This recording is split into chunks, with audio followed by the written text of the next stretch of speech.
shot clock is dark. The Warriors don't have to shoot it.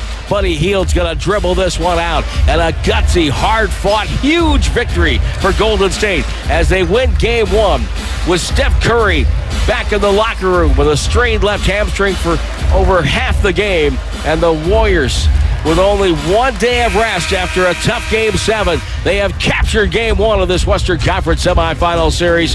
Final score for the Target Center: Golden State 99 and Minnesota 88.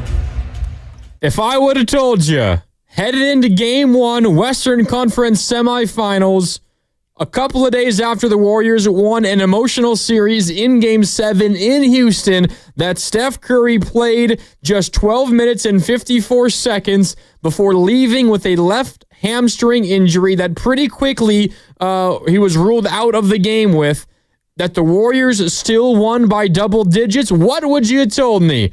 Because if you told me that, I would have called you crazy, and that is exactly what the Warriors did today. Welcome into Warriors Wrap-Up here on 95.7 The Game. Mark Randy with you.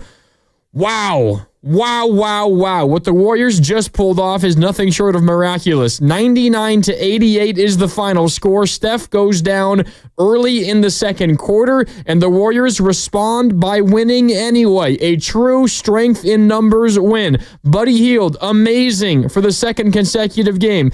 Jimmy Butler was flirting with a triple-double, 20 points, 11 rebounds, 8 assists.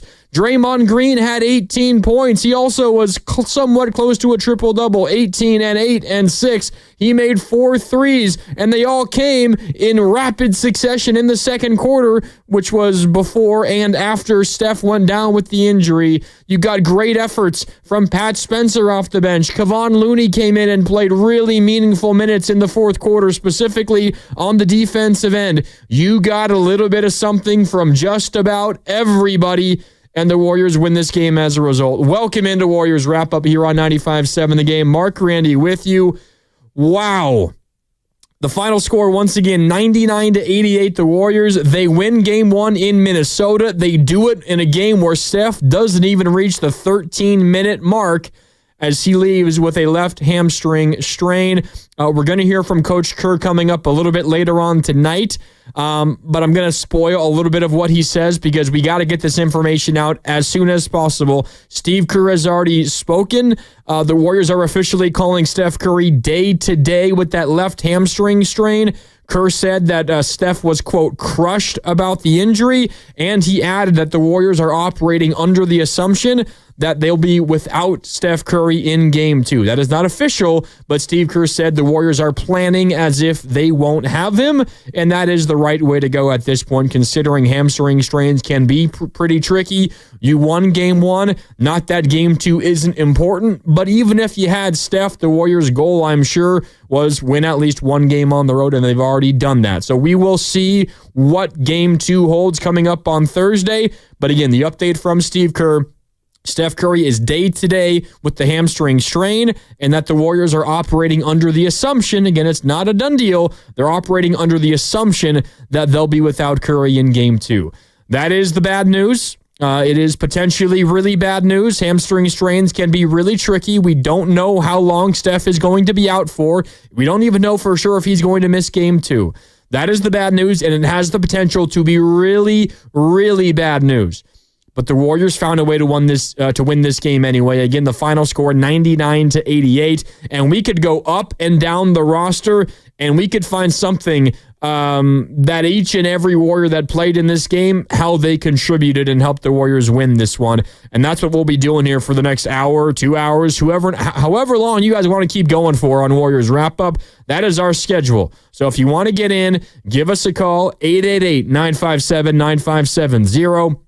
That's the number to call. It is also our Boxer and Gerson work injury attorneys text line. I already see some thoughts coming in from the 415, from the 707, a different 415 as well. Keep the thoughts coming. Again, 888-957-9570, both on the phone lines and on the Boxer and Gerson work injury attorneys text line. And I've got our YouTube chat up as always, youtube.com/957 The Game. Everything we do there powered by First NorCal Credit Union. Shout out to Empire Fire to GSW to Lori to Jimbo to Loco to AB to Joseph to everyone's worst nightmare to First Name to L to Vaughn to Kane to Uncle Chef and the others that I didn't quite see. Apologies, but shout out to all of you for being on the YouTube chat. As always, love interacting here on Warriors Wrap Up. Man, what a Warriors win. So Warriors get off to a pretty good start in this one. They ultimately take an early lead. Actually, I got to rewind. This game started with a really awkward moment where it was found out less than a minute into the game that Buddy Heield was wearing the wrong shorts. So the Warriors had to waste a timeout as Buddy ran to the locker room to change his shorts. Then he came back in. Warriors ultimately take a 13-6 lead early, but then the offense went stagnant. It was Minnesota who answered with a quick 10-0 run. They ultimately take a lead going into the second quarter at 20-18, and then the Warriors just a barrage from the outside in the second quarter. A Draymond 3 gave the Warriors an early lead. There was a Curry step-back 3 over Nickeil Alexander-Walker. The defensive possession right after that Steph step-back 3 was where I think he ultimately hurt his left hamstring, and it is indeed a hamstring strain for Steph. The Warriors have said he's officially day-to-day, but again, they're operating under the assumption that he will not play in Game 2. We shall see. That is not official. That's just the way, from a game plan perspective, Steve Kerr and the Warriors are planning for Game 2 as if they will not have Steph. If they have Steph, then we'll see how it goes. But there was that Steph 3. Then even on the injured left leg, Steph had a pull-up floater. Draymond then hit another 3. That was part of a 12-0 Warrior run. They eventually turned it into an 18-2 run. Draymond Green, over the course of the first 5 minutes of the second quarter, he made 4 threes. Draymond made 4 threes over the first 5 minutes of the second quarter, including 3 in a span of 1 minute and 20 seconds. We're talking about Draymond freaking Green here. Not Steph Curry, not even Buddy Heield. Draymond Green. 4 threes in the first 5 minutes of the second. He made 3 in a minute 20. He checks out. And the Warriors built a 14-point lead at that point. It was the largest lead that they had in the game, and they ultimately, going into halftime, they turn that into they keep pace, essentially a 13-point lead at 44-31 through 2. When Steph checked out, Warriors were up 10. Which means over the rest of that second quarter, the Warriors actually outscored the T-Wolves 14-11 without Steph. And I think it's the theme of this game today. The Warriors, a strength in numbers victory. No Steph, maybe not necessarily no problem. If you were watching the TNT telecast of the game, you probably caught Jimmy Butler on the post-game walk-off interview on TNT, and he was asked essentially, like, you were able to win this game without Steph. What does that tell you? What did you learn about your team? And he essentially said, well, I learned that Steph is our best player, and it becomes so much more difficult to play without him. And he looked absolutely winded. He ultimately plays 41 minutes and 16 seconds. Buddy Heield played a second shy of 40 minutes. Draymond was up above 34 minutes. It was a tall task for those three specifically, but they got it done. Buddy Heield, 24 points in this game, 7 of 19 from the field, 5 of 8 from downtown. But did you know what he did in the first half? Buddy Heield in the first half had just 2 points on 0 of 5 shooting and did not attempt a 3 in the first half. That means in the second half, playing an entire half of basketball without Steph, Buddy Heield scored 22 points. He was 7 of 14 from the field. He was 5 for 8 from downtown, including the third quarter where the Warriors pushed their lead up to 20, and they held on for dear life at times in the fourth quarter. 16 third quarter points for Buddy Heield, 5 for 9 from the field, and 3 for 6 from downtown in that third quarter. Buddy Heield was the Warriors' savior once again.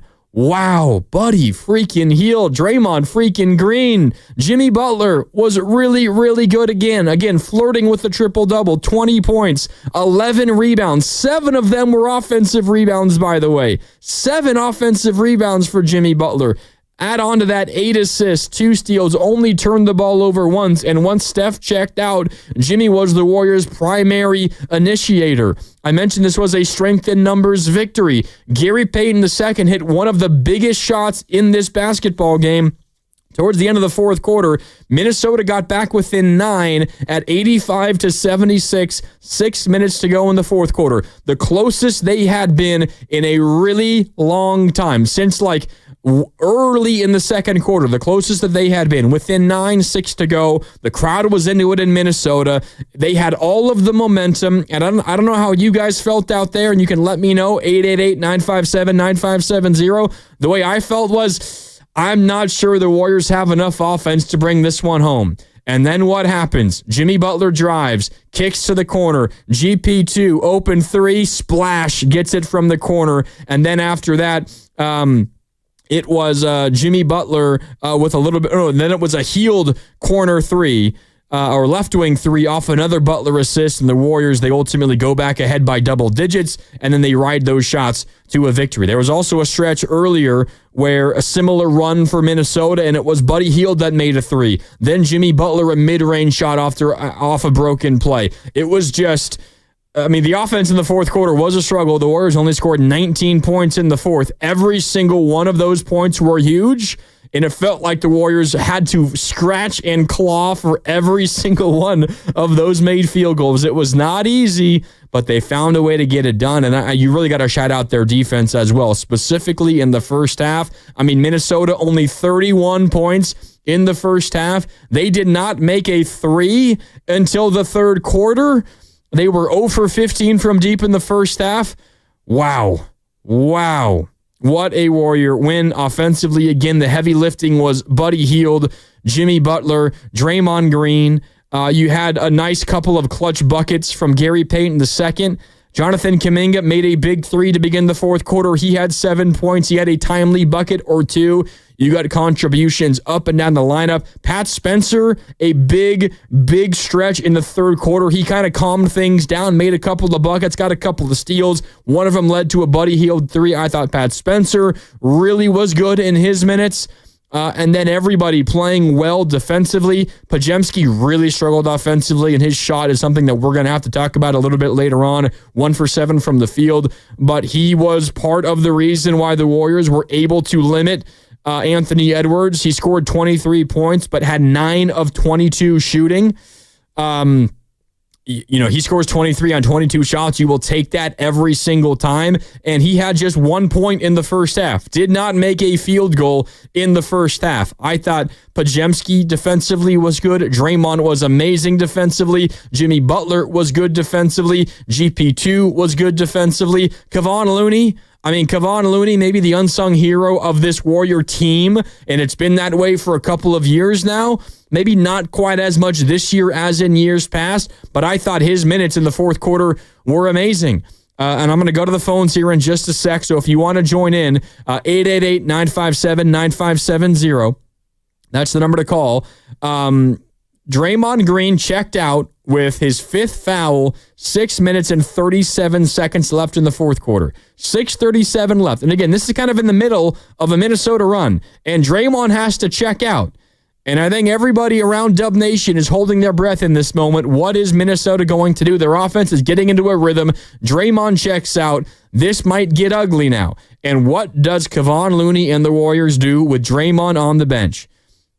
Draymond checks out, Looney checks in. Over the next 3 minutes and 30 seconds of basketball, essentially until Draymond checked back in, the Warriors, led by Kevon Looney defensively and others, but Kevon Looney a big part of it, both defending shots and grabbing defensive rebounds. The Warriors did not allow Minnesota to make a single field goal over those 3 minutes and 30 seconds. Kevon Looney with a huge contribution in that fourth quarter, because the way it was going offensively for the Warriors in the fourth, they had 5 points through 6 minutes. The first 6 minutes of the fourth quarter, 5 points in 6 minutes to begin the quarter. The way it was looking offensively, it kind of felt like the Warriors might need to hold Minnesota to 20-ish points to win that basketball game in the fourth. Now, the Warriors offense eventually got into a little bit of a rhythm after that 6-minute mark of the fourth, but who knows how it feels or how it plays out if the Warriors don't get those stops, and they did it thanks in no small part to Kevon Looney. I thought he was awesome defensively in that fourth quarter. All right, We're going to go to the phones here in just a sec. Giovanni, I see you. Ruben, I see you. But I want to remind you that you're listening to 95.7 The Game, KGMZ FM and HD1 San Francisco, and Odyssey Sports Station, always live on the free Odyssey app, and now broadcasting from the Laughing Monk Studios. Out to the phones we go. 888-957-9570. That is also that is also the Boxer and Gerson work injury attorneys text line. The 408 shouting out Steve Kerr for playing so many guys. They got contributions from everyone. Yes, indeed, 408, you are spot on. This truly was a strength in numbers win for the Warriors. But out to the phones. Again, 888-957-9570. Giovanni is in Oakland, and he's first to weigh in. Giovanni, what's up? How you doing, man? Hey, good night. What a win, right? Yeah, I haven't felt this way in a while. I feel like they should give Spencer a little bit more time. Trade him, put him in for Podziemski. Yeah, Giovanni, I appreciate the call, and I think the Warriors value Podziemski for more than just his scoring. I mentioned, I think, the job that he did defensively on Anthony Edwards. He drew a charge. That was a big moment in this second half as well. But there's no denying, I mean, his shot has just evaporated right now. 1 for 7 from the field in this one. He couldn't hit an open shot in Game 7 in Houston either. If Buddy Hield didn't take over in both games, we'd be talking a lot more about Podziemski's shot. For the Warriors to have continued success in this postseason, I think Podziemski has to be a whole lot better shooting the basketball. But Giovanni, there is no doubt that Pat Spencer had an impact in this basketball game, and a really positive impact. He did not play in the first half, as expected. Steph Curry in the game played 13 minutes in the first half. Steve Kerr did not go to him until the third, once the Warriors were looking at an entire half of basketball without Steph Curry. And Pat Spencer checked in and immediately made a positive impact. He had a steal. He had an offensive rebound. He had a nice spin move when he had the ball in his hands, guarded closely in the short corner. It was in the right short corner, so not quite all the way out to the three-point line, a few steps inside. And he's backing down his guy, and he spins baseline, all right, spins off his left shoulder baseline, wide open layup, hits it. There's nobody there, an easy couple of points. And later on, he had a steal. I mentioned this one, and then he pushed the ball the other way. It led to a Buddy Hield three-pointer. That was a really, really big shot in this third quarter. He also had a hook shot on a drive through the lane over Naz Reid. And that was all in the span of just a couple of minutes. Pat Spencer checked in that third quarter. Once the Warriors pushed that lead up to 20, and then you could kind of feel Minnesota getting into a little bit of a rhythm, right? Naz Reid made their first three. Then Anthony Edwards made his first field goal. He got into a rhythm. The Warriors, for some reason, left Naz Reid multiple times along the perimeter, and he was hitting those threes. Pat Spencer came in and calmed things down in the third quarter. Didn't do a ton in the fourth quarter, but hey, I mean, Pat Spencer, you're coming off the bench. You probably did not expect to play at all today. You had that impact immediately upon coming into the game. You get a round of applause. Pat Spencer was awesome in his short stint. Played 10 minutes and 33 seconds. Warriors, they might not win this game without Pat Spencer. That's how valuable that 4 or 5 minute stretch was in the third quarter. I thought that stretch of play was really, really important. And I think the way that the Warriors manage games like this, where they find out that Steph is unavailable either in game or right before the game starts, you kind of are playing the score. When do you bring Draymond Green in with those 5 fouls? Well, if it gets within 10, you probably bring him in. But if you stay up at 15 the whole time, you don't need to bring him in earlier. And then you avoid potentially him fouling out with a couple minutes to go, and you could have him for the rest of the game. But when you're without Steph, and Podziemski isn't hitting his shots, and Moses Moody's shot looks as bad as it's ever been, you're just praying for ways to find points. You just give me 4 points here, give me a 3 there, give me a bucket here, not from any individual person, like one person, but from the group. Can this guy get me one more bucket? Can that guy get me two more buckets? Can that guy get to the free throw line and make a couple of free throws? JK got to the free throw line, made two. JK made a big three in the fourth quarter. That's the kind of thing I'm talking about. No one player has to score 30, and that did not happen, but you got these little bits of contributions all over the place, right? Like Kuminga's 7 points. Take those away, give them to Steph if Steph plays the whole game. Take Pat Spencer's 4 away and give them to Steph if Steph plays the whole game. Maybe even take Kevon Looney's couple away and give them to Steph. And then suddenly you're looking at Steph with upwards of 25 points, and that seems about fair in a Warriors win. Like, you don't make up for Steph's absence by hoping that Jimmy Butler scores 40. Although that might work maybe one game in this series, you can't count on that. But if you just get little bits of scoring and a few buckets here and there from the others, you can make up for Steph's absence. As crazy as that sounds, right? Like, Steph is one of the best players to ever play this game of basketball, but the Warriors found a way to kind of create those points they were missing from him with the others. And I think Pat Spencer deserves a ton of credit. Kevon Looney deserves a ton of credit. GP2 deserves a ton of credit. Hell, I'm even giving Kuminga a lot of credit today for that big three that he hit to begin the fourth quarter. And that goes without saying, Buddy Hield, Jimmy Butler, Draymond Green also get a ton of credit for what they did offensively in this basketball game. I mean, those three scored, 44 plus 62 points between the three of them. 62 between Buddy Hield, Jimmy Butler, and Draymond Green. You get 64 from those three the rest of this series, hoping that Steph isn't going to miss the rest of the series, which we don't know about for sure, but I would be shocked if he were to miss the rest of the series. You're going to win a lot of basketball games. And so Buddy deserves a ton of shine. So does Jimmy. So does Draymond. Really everybody that played today did something positive. All right, back out to the phones we go. It's Warriors wrap up as the Dubs knock off the T-Wolves. 99-88 is the final score. They do so after Steph leaves the game early in the third with a left hamstring strain. The Warriors are officially calling him, quote, day to day. Steve Kerr did say postgame, and we will hear from Coach Kerr coming up a little bit later on. Steve Kerr did say that the Warriors are operating under the assumption that they will be without Steph in Game 2. That is not an official determination from the Warriors. That's just from a game plan standpoint. The Warriors are planning on being without Steph. We shall see. He's officially day today. I'm sure the Warriors will have an update on Steph coming up tomorrow, if not tomorrow, sometime on Thursday before Game 2. Whenever that news breaks, of course, we'll be able to update you right here on 95.7 The Game. Okay, back out to the phones. Ruben is in San Jose. If you want to join the conversation, you can do so at 888-957-9570. Ruben, what's up? You're on Warriors Wrap Up with Mark Grandy. What a win, huh, Ruben? Hey, Grandy. How's it going? Yeah, man, poor Steph, man. That hurt me when I came back inside and I seen it on the TV. It got to me, but I was calling to talk about Buddy Hield, man. We got to get him the ball. I can't believe I'm saying this.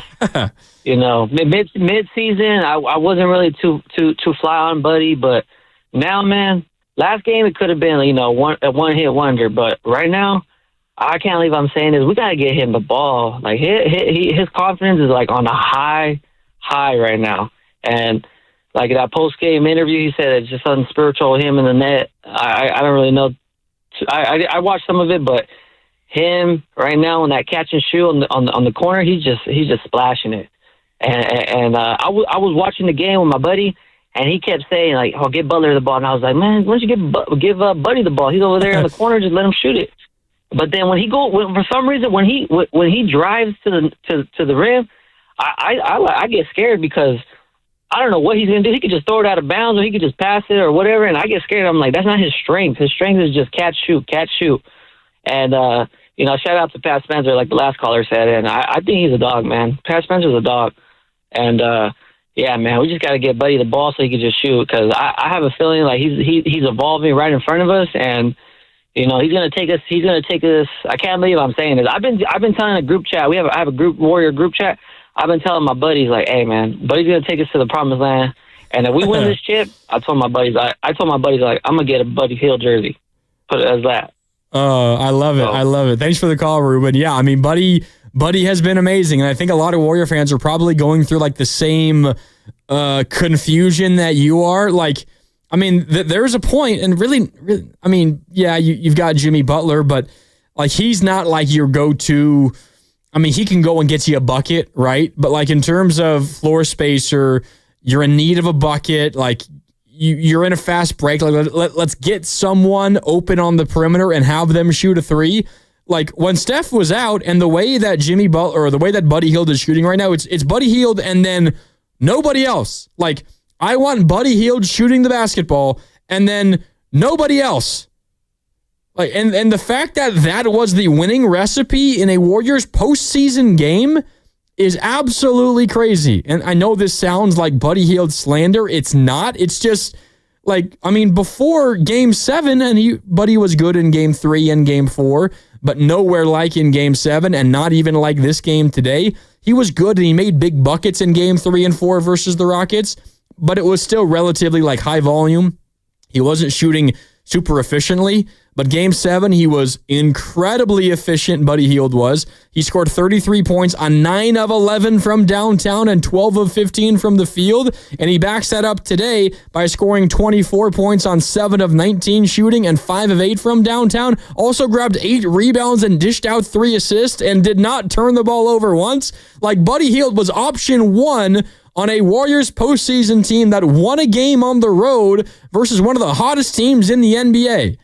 Like, let that sink in. I'm sitting here watching the game in our studio screaming at the TV, get Buddy the ball. Get Buddy the ball. And if you would have told me that would have been the way that I felt about a Warriors postseason game, even if Steph got hurt, like you told me that 2 weeks ago, I would have called you freaking crazy. But that is how it happened in this one today. Crazy. And the Warriors win. All right, 888-957-9570. Here, let's go back out to the phone lines. Up next is we got a dual call. Yulia and Felipe in San Francisco. What's up? How you guys doing? What's up? What's happening? Warriors! What a win. I just wanted to say, I know, it was a great win, but I'm kind of disappointed with Jimmy Butler's performance tonight. I'm not going to lie. Like, I was expecting a lot more from him, and I was expecting him to, like, be not Steph's replacement, but, like, you know, man up and kind of carry the team. More aggressive offensively, but he was a great facilitator. But something I'd like to add is everybody performing at the perfect time in a perfect sequence. So, Buddy Hield, incredible second half. But the first half, let's not forget, he went, 0 for 7? But then that was when Draymond hit those 4 threes and went crazy, right? So that was a segue into other people performing after that point. So then second half comes around, Buddy starts going crazy, starts torching. Yeah. And then it's just like this magical Buddy that just comes alive, or just, I don't know, a form we've never seen. And I just feel like, obviously, he's evolving through the support system he has in his organization. This man is happy. He's thriving. And, you know, if you can already see their dynamic with Butler. And then Pat Spencer coming in with his little baby hook. You know, like they were even talking about it on TV, like, oh, Pat Spencer with this little sky hook. And I started feeling some type of way. I'm like, wait, hold on. Things are in motion. And 24-second violations were driving me crazy. Like, I don't know what was happening there, but we still kept on track despite these little flaws in the game. Yep. And it was just incredible to see us not choking it away without Steph. Yeah, I'm with you. I'm with you. Really good call, you guys. And then I love the energy as well. We got to hit a break here in just a sec. I see we got full phone lines, so hang out on hold. Ivan, you're coming up next. I also see you, Jordan and Miles and Sam and Philmo. We'll get to all of you. This is a busy night, but if you hang out on hold, we will get to you. Just be patient. A lot of you guys want to weigh in. If you hang out on hold, we will get to you eventually. In terms of Jimmy Butler's aggressiveness, I think there was a couple of moments where he drove and had an opportunity to finish around the rim and instead passed out to maybe a Pods or to a Moody. I would like those to be shot attempts for Jimmy around the rim as opposed to three-point attempts for guys that are really struggling shooting the basketball. But other than that, I can't find a way to be disappointed in what Jimmy Butler did today. I mean, he played over 41 minutes, and he had 20, 11, and 8. Pretty damn good by Jimmy Butler. Maybe take a couple more shots around the rim. But Jimmy was awesome in this basketball game. All right, time for a break. Warriors win 99-88. They do it without Steph, who leaves with a hamstring strain of his left leg early in the second quarter. Warriors are officially calling him day today. I'll have more on that when we come back. Plus, we will hear from Steve Kerr and plenty more time for all your calls. If you're on hold, stay there. I will get to you. It's Warriors Wrap Up. I'm Mark Randy. More next on 95.7 The Game. Looking for lifelong financial guidance? Look no further than Pettinelli Financial Partners.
but it's not going to take away the bucket.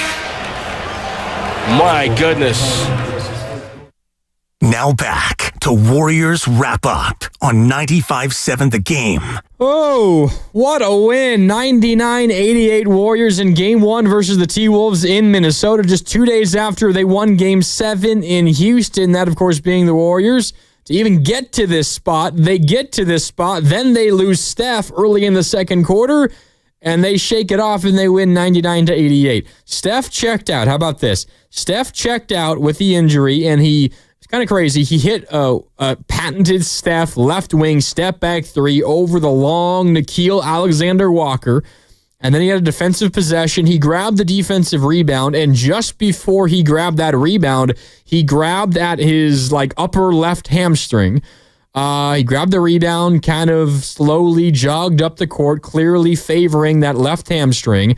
And he actually then scored another bucket. He drove past his guy, a little 15-foot push shot, got back on defense again, played that defensive possession, then one more offensive possession. There was a foul called, and Steph eventually checked out. But after that little push shot, which happened on the first offensive possession after he grabbed at the hammy for the first time, he signaled to the bench, I got to come out, get somebody ready. I'm coming out of this game at the next stoppage, whether the Warriors committed an intentional foul or Steve called a timeout or whatever the case was. Whenever a whistle blew again, he was coming out of this game. He immediately went down the tunnel, and then relatively quickly after that, in the second quarter, he was ruled out. The Warriors announced that he was out for the rest of the game with a left hamstring strain. But from that moment on, from the moment that Steph checked out, 8:19 left in the second, Warriors were up by 10, 30-20. The Warriors won this game by 11. So that means the rest of the basketball game, even without Steph Curry, they were 1 point better than Minnesota over the final 2 quarters plus the final 8 minutes and 19 seconds. Pretty damn impressive what the Warriors did without Steph Curry, and that is credit to literally everybody on the roster. Jimmy Butler was great. Buddy Heield was amazing again for the second consecutive game. Draymond Green was great defensively all game, was particularly amazing offensively in the second quarter. GP2 hit some big shots. Pat Spencer was very good. Kuminga hit a big three, got to the free throw line. The big three came early in the fourth quarter. You got contributions up and down the lineup. Kevon Looney was great defensively when Draymond checked out with 5 fouls in the fourth. This was a strength in numbers win, and it's one the Warriors really, really needed because you are likely, we don't know this for sure, but you are likely staring at a game 2 without Steph Curry. Steve Kerr has said that the Warriors are operating under the assumption that they'll be without Steph in game 2. That is not official. He is officially day-to-day, but me personally, my gut tells me he's not going to play in game 2. You already won one of the games on the road. Hamstrings tend to be tricky. Give him more time off and maybe aim for game 3. That is just my opinion. I do not have any inside information. That is my read on the situation. I personally would be surprised if Steph played in game 2 coming up on Thursday. It is important to note, and we're going to the phones here in just a sec, games 1 through 5 in this series, just 1 day off between games. So today, off tomorrow, Wednesday. Game 2 is Thursday. Off Friday, Game 3 Saturday, off Sunday, Game 4 is Monday, off Tuesday, Game 5 is Wednesday. So every other day through the first 5 games of the series, after Game 5 next Wednesday, 8 days from now, you then have Thursday off, Friday off, and Saturday off before Game 6 on Sunday. So at least you do have those 3 full days off after Game 5, but the quick scheduling for the first 5 games of the series definitely does not help the Warriors when it comes to trying to manage themselves with this Steph injury. So we shall see. All right. Warriors win 99-88, but they lose Steph, TBD for how long. It is a left hamstring strain. We'll see how long he misses, if he misses any time at all. We don't yet know for sure, but it seems unlikely, again, that he plays in game 2. All right, back out to the phones, 888-957-9570. Up first, as promised, is Ivan in Oakland. Ivan, what's up? You're on Warriors Wrap-Up with Mark Randy. How you doing, man? Thanks for taking my call.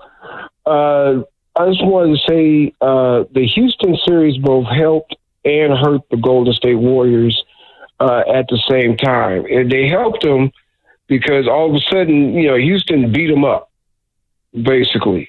Okay, or at least tried to. Okay, especially Steph. They basically, I thought the Raiders missed out on a couple of draft choices on that team. Okay, they were playing such football. They wouldn't play basketball with me. Okay, and so that's how it helped because all of a sudden, Minnesota actually played basketball, and they had the freedom to at least try to move around, and they did well. But that's how Steph got hurt. I mean, to me, his muscles said, "This is over with," and he relaxed for a couple of days, or at least a day and a half, and he had to come back and warm it back up, and it was just too much. Okay, and so that's what I think happened to him. Okay, because it wasn't no contact. He jumped up, and it wasn't like they did anything to him. And so I think the Houston series is just it's going to eventually catch up to all of them, but mostly Draymond and Steph will probably take the brunt of this. But now it's Jimmy time because I would not, even if he wanted to play, I wouldn't play him in Game 2. And if the Warriors win, I wouldn't play him in Game 3 because we're playing with house money right now since we got that one win. Okay, and then that's pretty much all I have to say. And we'll give a shout out to my buddy DQ, signed his first pro contract, a buddy of mine. But anyway, awesome, thanks man. for taking my call. Yeah. Go Warriors. Yeah, thanks, Ivan. Appreciate it. I am with you generally in terms of like the Warriors thought process. I don't think you play Steph in Game 2, and you bought yourself that ability to not feel like you have to by winning this game today. Much like the Houston series, you won Game 1 in Houston and you lost Game 2. Part of it was because Jimmy went down with that injury early in Game 2, but the Warriors looked pretty rough to begin that game as well, even before the Jimmy injury. You don't have to punt necessarily. I mean, the Warriors, again, were a point better than the T-Wolves today without Steph. Once Steph went out and did not return, the Warriors outscored the T-Wolves by 1 point over the final nearly 3 full quarters. That's how good this Warrior team was without Steph. But this is also a Minnesota team who is not going to go 5 for 29 from deep again. They shot sub 40% from the field, although so did the Warriors. The Warriors just happened to make a ton of three-pointers. They were very bad inside the arc. Warriors won this game, and you have to take advantage when a team shoots as poorly as Minnesota did, and they did. So, job well done. You got Game 1. Now you see if you can steal Game 2.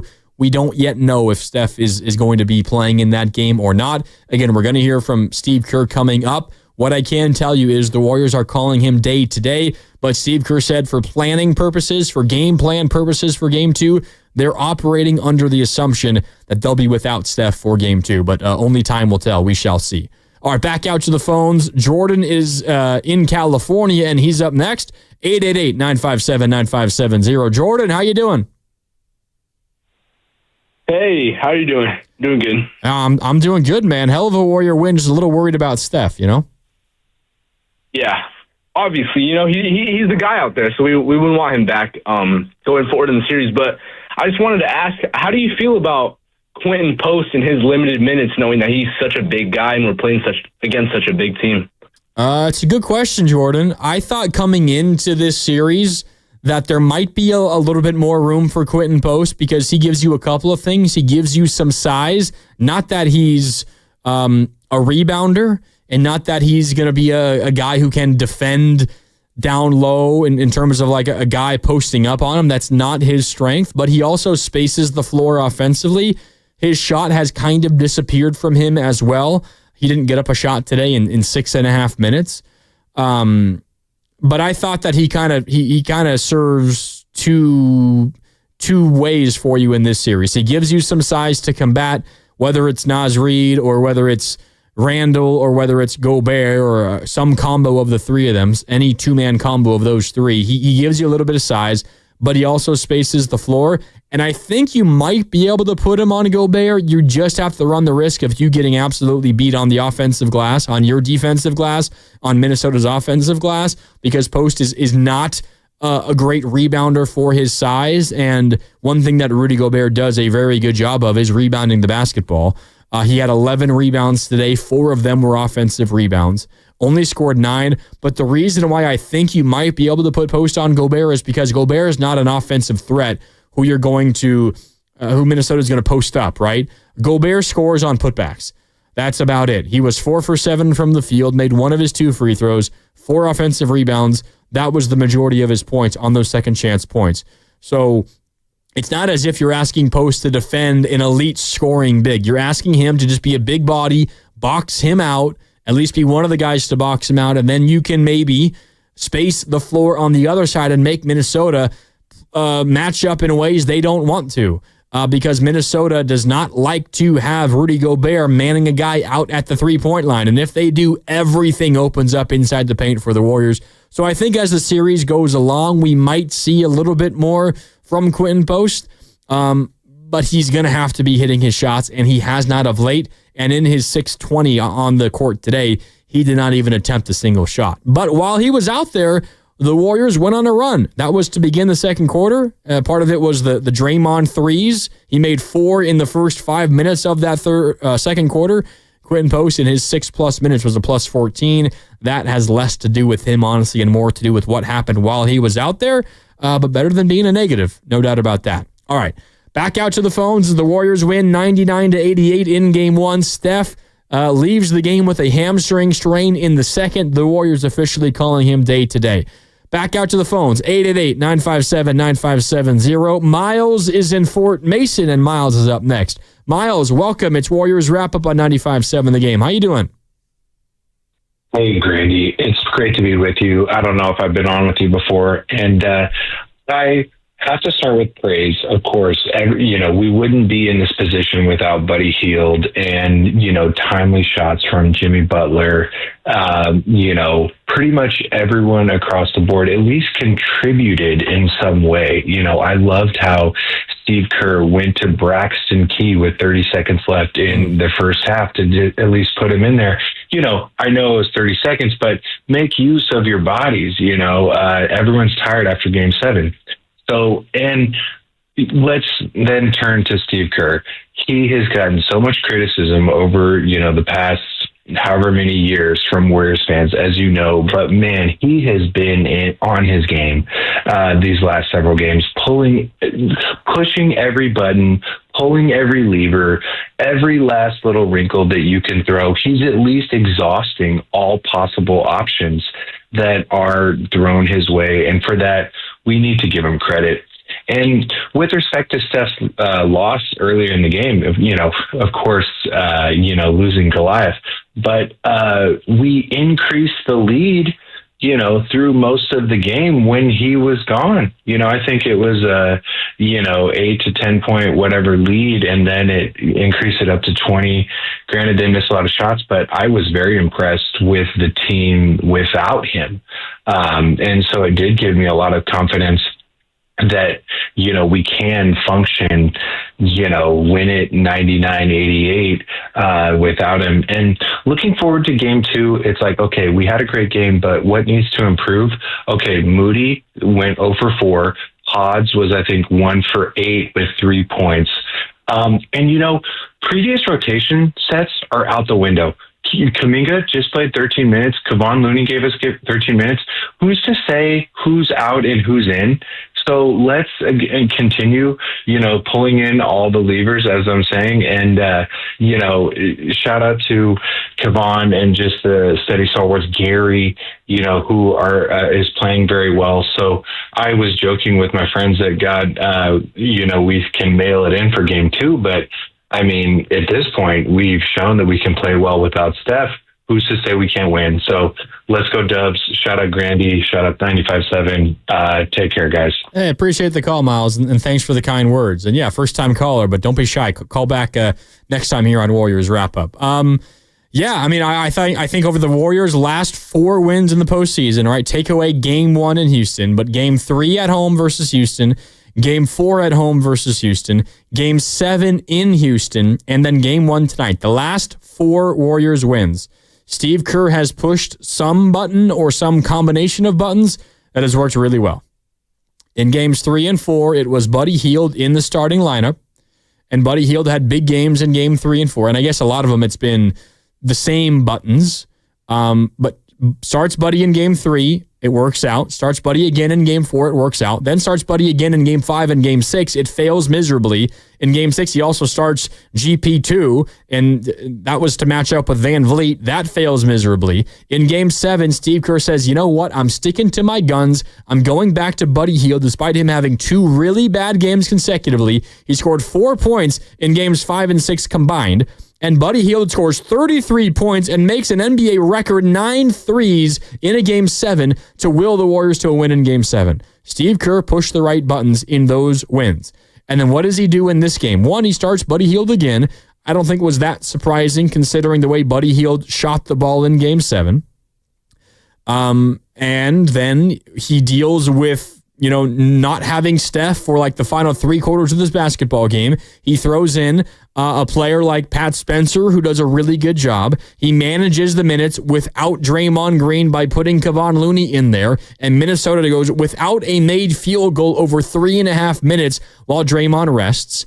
And his trust in Buddy Heield was paid off once again. I think Miles is onto something. Steve Kerr deserves a lot of credit for each of the Warriors' last 4 wins. Now, ultimately, the players you put out there have to perform, but there is something to be said for trusting your guys and giving them the opportunity to prove themselves. Buddy Heield said post-game after Game 7, I was so happy to start because it's easier to get into a game when you're starting. Who knows? Buddy might not have scored 33 points if he did not start, and if Steve Kerr does not start him, Warriors might lose that basketball game, and maybe they're not even playing tonight. Like, that is how these things can change. So I'm with Miles. I think Steve Kerr deserves a lot of credit for a lot of the Warriors' last wins. Now, again, he's not alone. The players have to perform, but Steve Kerr has pushed a lot of the right buttons of late.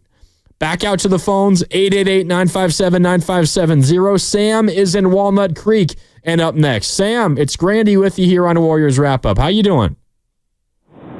I'm doing great, guys. Thanks for taking my call. First-time caller on the night show. It was a great game. I just want to put in my thesis as, I know Jimmy Butler, he likes to be a team player and always pass the ball. But I want to see him take more shots, man. Like, I'm pretty sure everybody else feels the same. Like, there was that one play, for instance, when he was under the bucket, I thought he was going to make that shot, and it was the easier shot.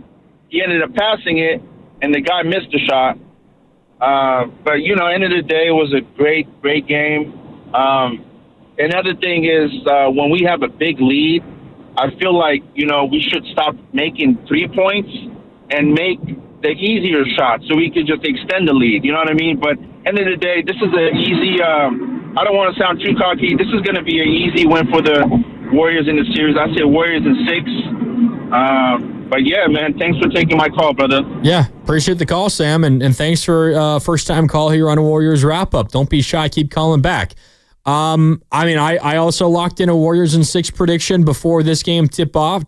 I was feeling really bad about the Warriors' chances in this game after the Warriors won Game 7. But the more I thought about it, the more I felt like the Warriors would get Game 1 and probably would lose Game 2, even before I found out about the Steph stuff. I think that becomes even more likely now. I think the Warriors push hard for a win in one of these 2 games, and because you get it in game one, not that you're going to actively take your foot off the pedal in Game 2, but there is a little bit of a relaxation sensation, if you will, right? Like, you can have the ability to. You don't feel like you absolutely need to win Game 2 once you win Game 1. Again, not that they're going to actively punt. But I think there is just a sense of, especially for a team that's played a lot of games of late and does not have a ton of time off, and maybe you're without Steph. We don't know that for sure. He's officially day today. That does seem to be the way that this series is going. We shall see. 888-957-9570. Plenty more of your calls to get to. Again, if you hang out on hold, we will get to you eventually. Just be patient. There's so many of you that want to weigh in. Stay there, and we will get to you before we call it a night here on Warriors Wrap-Up. Up next is Philmo Mike in the city. What's up, Philmo? Hell of a Warriors win. What did you think? Yeah, man. First time caller. Okay, Filmo. Nah, but I just want to give a shout out to the Rockets. The intensity, I feel like, put my thesis statement, the last caller saying his thesis statement. The intensity of the Rockets series and the lack of intensity from the Lakers, I feel like kind of helped the Warriors in this game in particular because we were on we just played, like people said 48 hours earlier. The Minnesota Timberwolves was coming off a Lakers team that were kind of like the last game or the last two games. They kind of had like a lackadaisical effort, and they don't play defense like the Rockets. So I feel like the Warriors came out kind of like hot in terms of they were used to playing the Rockets for 7 games, and that's a real grind. And they were just more in a rhythm. Also, one of your first callers mentioned he kind of disrespected. He put a Mark Willard disrespects Pat Spencer, but he kind of disrespected Buddy Hield. Buddy Hield, you got to remember, man, he's a Naismith Player of the Year. Like, he was one of the top players in college basketball. He's a professional. So I just wanted to point that out. But with that being said, shout out to Steve Kerr for getting the players in the game, and shout out to the players for responding. And I know a lot of Kuminga fans are happy about what Kuminga did. So kudos to all the people that was rooting for Kuminga, and he showed up tonight. So shout out to Kuminga. Yeah, appreciate the call, Filmo. I thought Kuminga, he had 2 stints in this game. The first stint was a little rough. The second stint, I thought he was a whole lot better. Had a nice timely cut to the basket off of, I think it was a Jimmy Butler drive. Got to the free throw line versus Julius Randle. A little bit of a pump fake at the free throw line. Got him in the air, drew the foul, made both free throws, and he hit a corner 3. I thought Jonathan Kuminga's second stint was pretty darn good. The first stint was not great, but Jonathan Kuminga got in, and he had a positive impact on this Warrior win. That again, you go into that fourth quarter, Warriors up by 20. The score after 3 was 80-60. And I'm sitting here watching the game with Lucas Alexander, director of sports here at 95.7 The Game. We got Cam Williams here. We got Chris O'Connell here as well. And I'm sitting here and I'm asking out loud to everybody, what's the point total the Warriors have to get to feel good about winning this game, right? They're up 80-60 after 3. Offense is going to be at a premium. The T-Wolves are going to come out and make a run. How many points do the Warriors have to get to win this game? And I threw out there 15. They got to get to 95. 95, and I feel good. Every point was going to be really difficult to get, and the Warriors open up the fourth with a Jonathan Kuminga 3. I don't think we can possibly overestimate how important that was just as a tone setter to begin the fourth quarter. And it came after a Naz Reid 3, by the way. Down to a 17-point game. Kuminga responds, corner 3, big shot. Like, not all threes are created equal. I thought that 3 was a really, really important one. And it was, that got them 1/5 of the way to 15 points. They ultimately only needed to score 9 points to win the game, right? They had 80 after 3. T-Wolves only finished with 88. 9 points might have gotten it done. But I thought 15 was the target. They were limping to that target line. They had 5 points through 6 minutes. They then picked it up in the final 6 minutes of the fourth. But every point was at a premium for the Warriors in that fourth quarter. And Kuminga got them off to a good start. So I'm with Filmo. Shout out Kuminga for specifically that second stint. I don't think his first stint was great, but his second stint was good. And we can give a lot of credit also to Kevon Looney, to Pat Spencer, to Gary Payton II, to Heield, to Butler, to Green. Everybody stepped up and helped the Warriors win this basketball game. Okay, we got to take a quick break. When we come back, plenty more time for your calls. Junior, I see you. Chardol, I see you. Justin and Shaka, I see you guys as well. We'll come to you when we return. Plus, we got some Kerr postgame sound to get into, and we got a lot of other sound that we do want to hear. I have been told that Buddy Heield and Jimmy Butler were on the podium together. I am sure that was hilarious. We'll see if we can hear a little bit of that as well. When we come back, it's Warriors Wrap-Up. Mark Randy with you. More next, right after these messages on 95.7 The Game. For full details, including terms and conditions, visit unlock.com.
Draymond Green, he drives right down the lane and gets a dunk.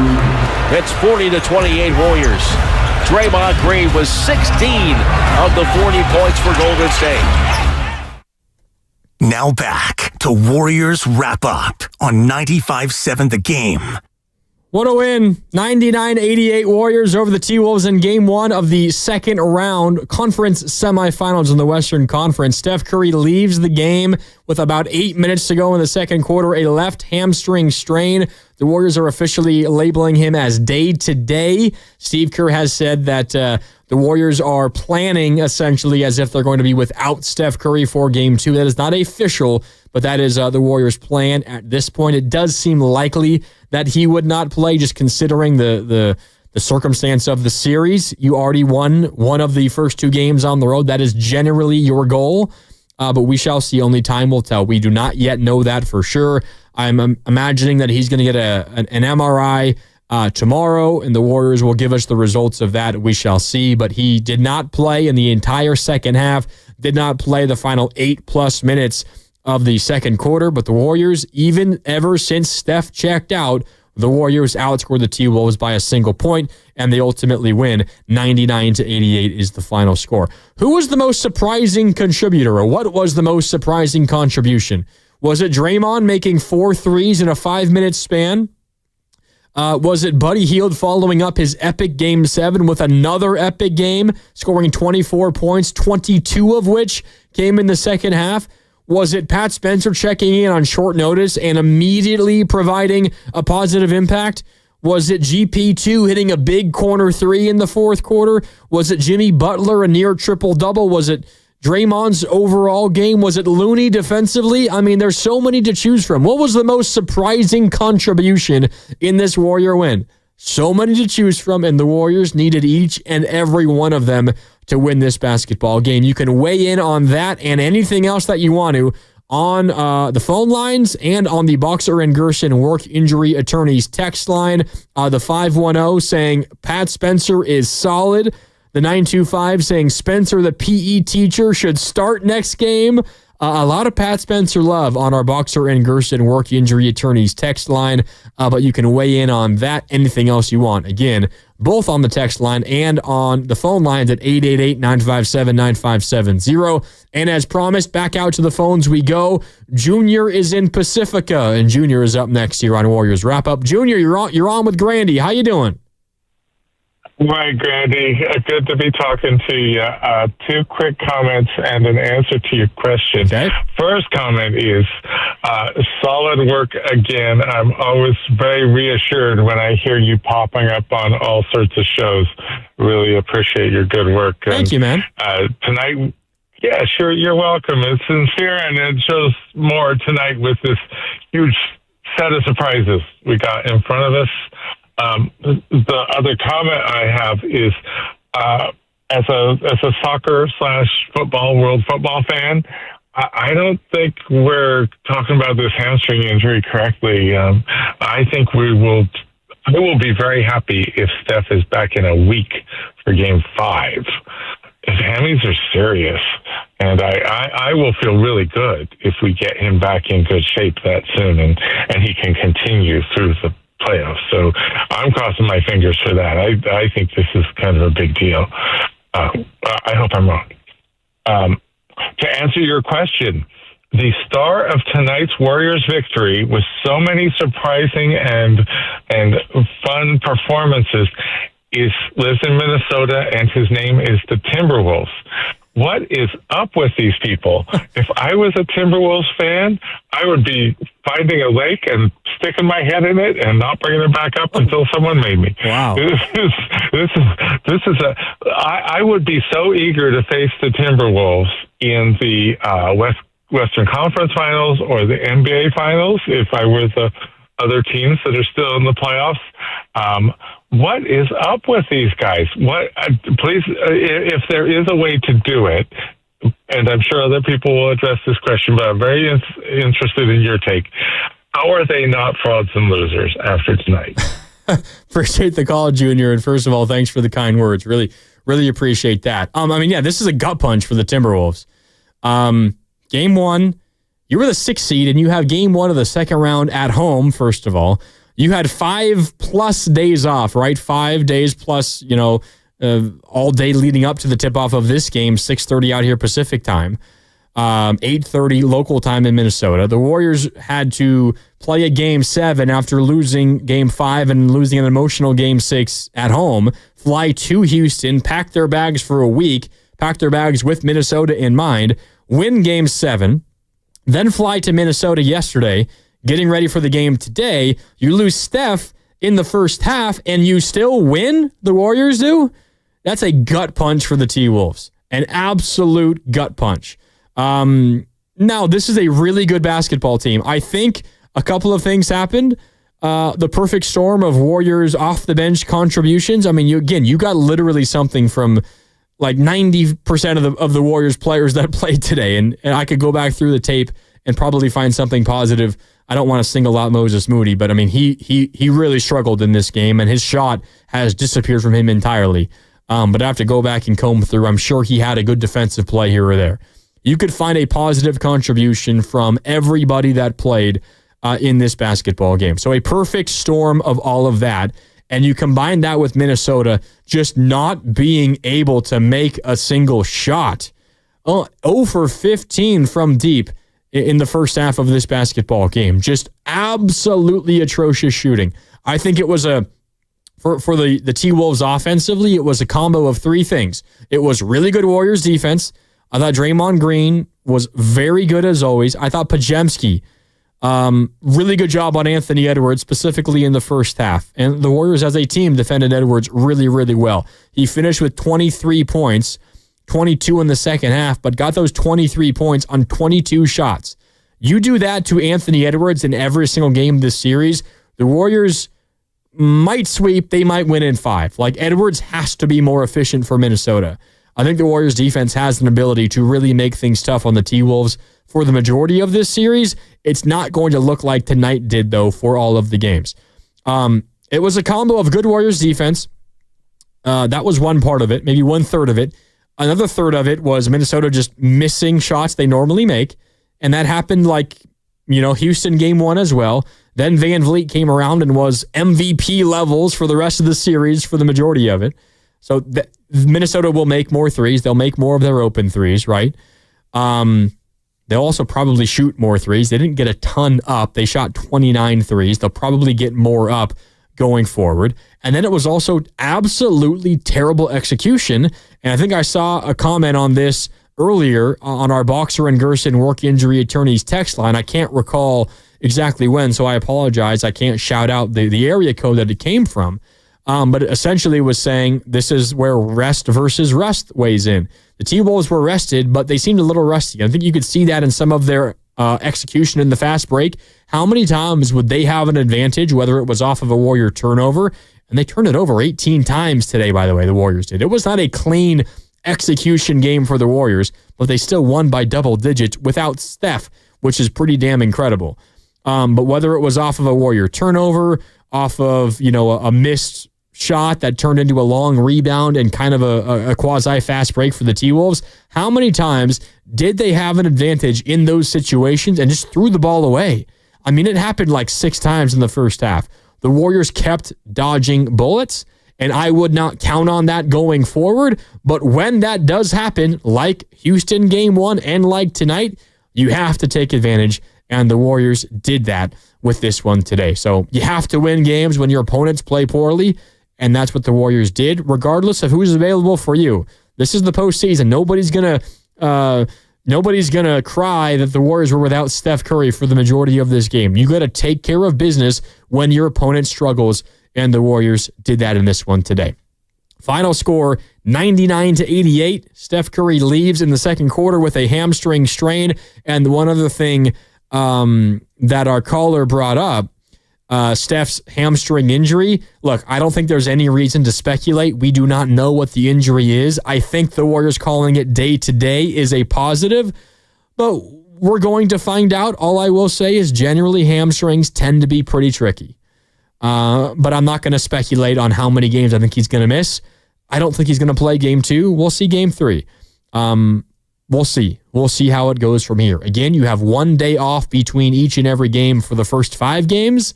Then you have 3 full days off before you play Game 6.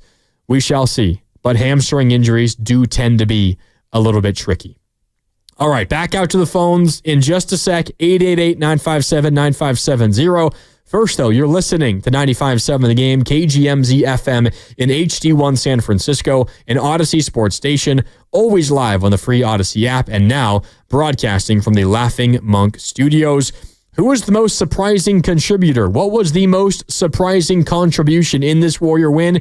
And they needed all of them to make up for Steph's absence. Who was it, in your opinion? 888-957-9570. Justin is in Berkeley, and he's up next. Justin, what's up? You're on Warriors Wrap-Up. How you doing? Hey, Grandy. Thanks, man. You're the best, by the way. Thank you. No, I wanted to point out Kayvon's performance. Guy is awesome, man. Quentin was getting torched during Houston. Kayvon came in, got rebounds. Guy did a great job. So, hats off to Kayvon. I think he's a really underrated player.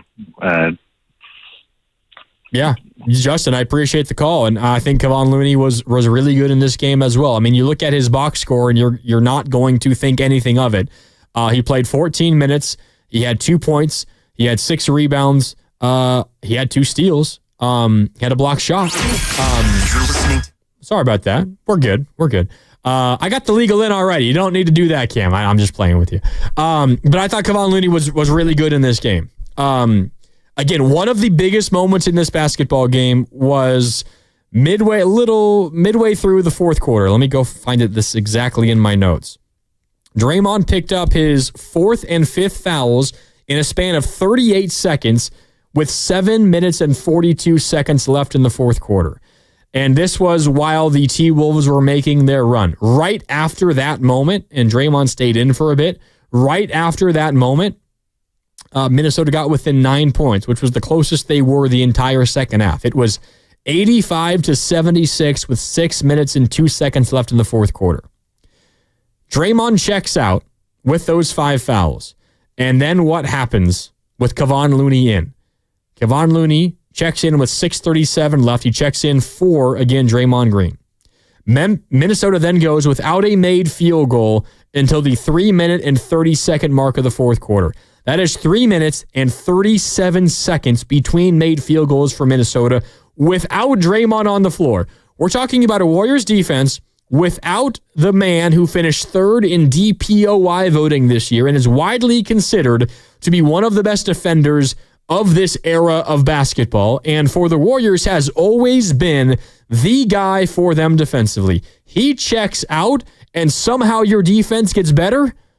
It's not only Kevon Looney, right? Jimmy Butler was on the floor in that stretch. GP2 was out there as well. You have good defenders elsewhere, but Kevon freaking Looney was on the floor, and he was a huge part in that stretch where the Warriors only allowed free throws, and not many of them, only a couple, but 0 made field goals for Minnesota over 3 minutes and 30 seconds while Draymond sat on the bench with 5 fouls. For me, big credit to Kevon Looney for what he did in that stretch. All right, let's keep it rolling here on the phone lines. 888-957-9570. Dubs win game 1 in Minnesota, 99-88. Steph, though, injures his left hamstring and does not play for nearly the final 3 full quarters. And the Warriors find a way to win. Warriors are officially calling Steph Curry day to day with that hamstring strain. Shaka is in Berkeley, and he's up next. Shaka, how you doing? You're on Warriors Wrap-Up. I'm good, Mark. How you, man? It was a wonderful game, man. I thought it was going to be I thought they were going to play better. I picked the Warriors in 7.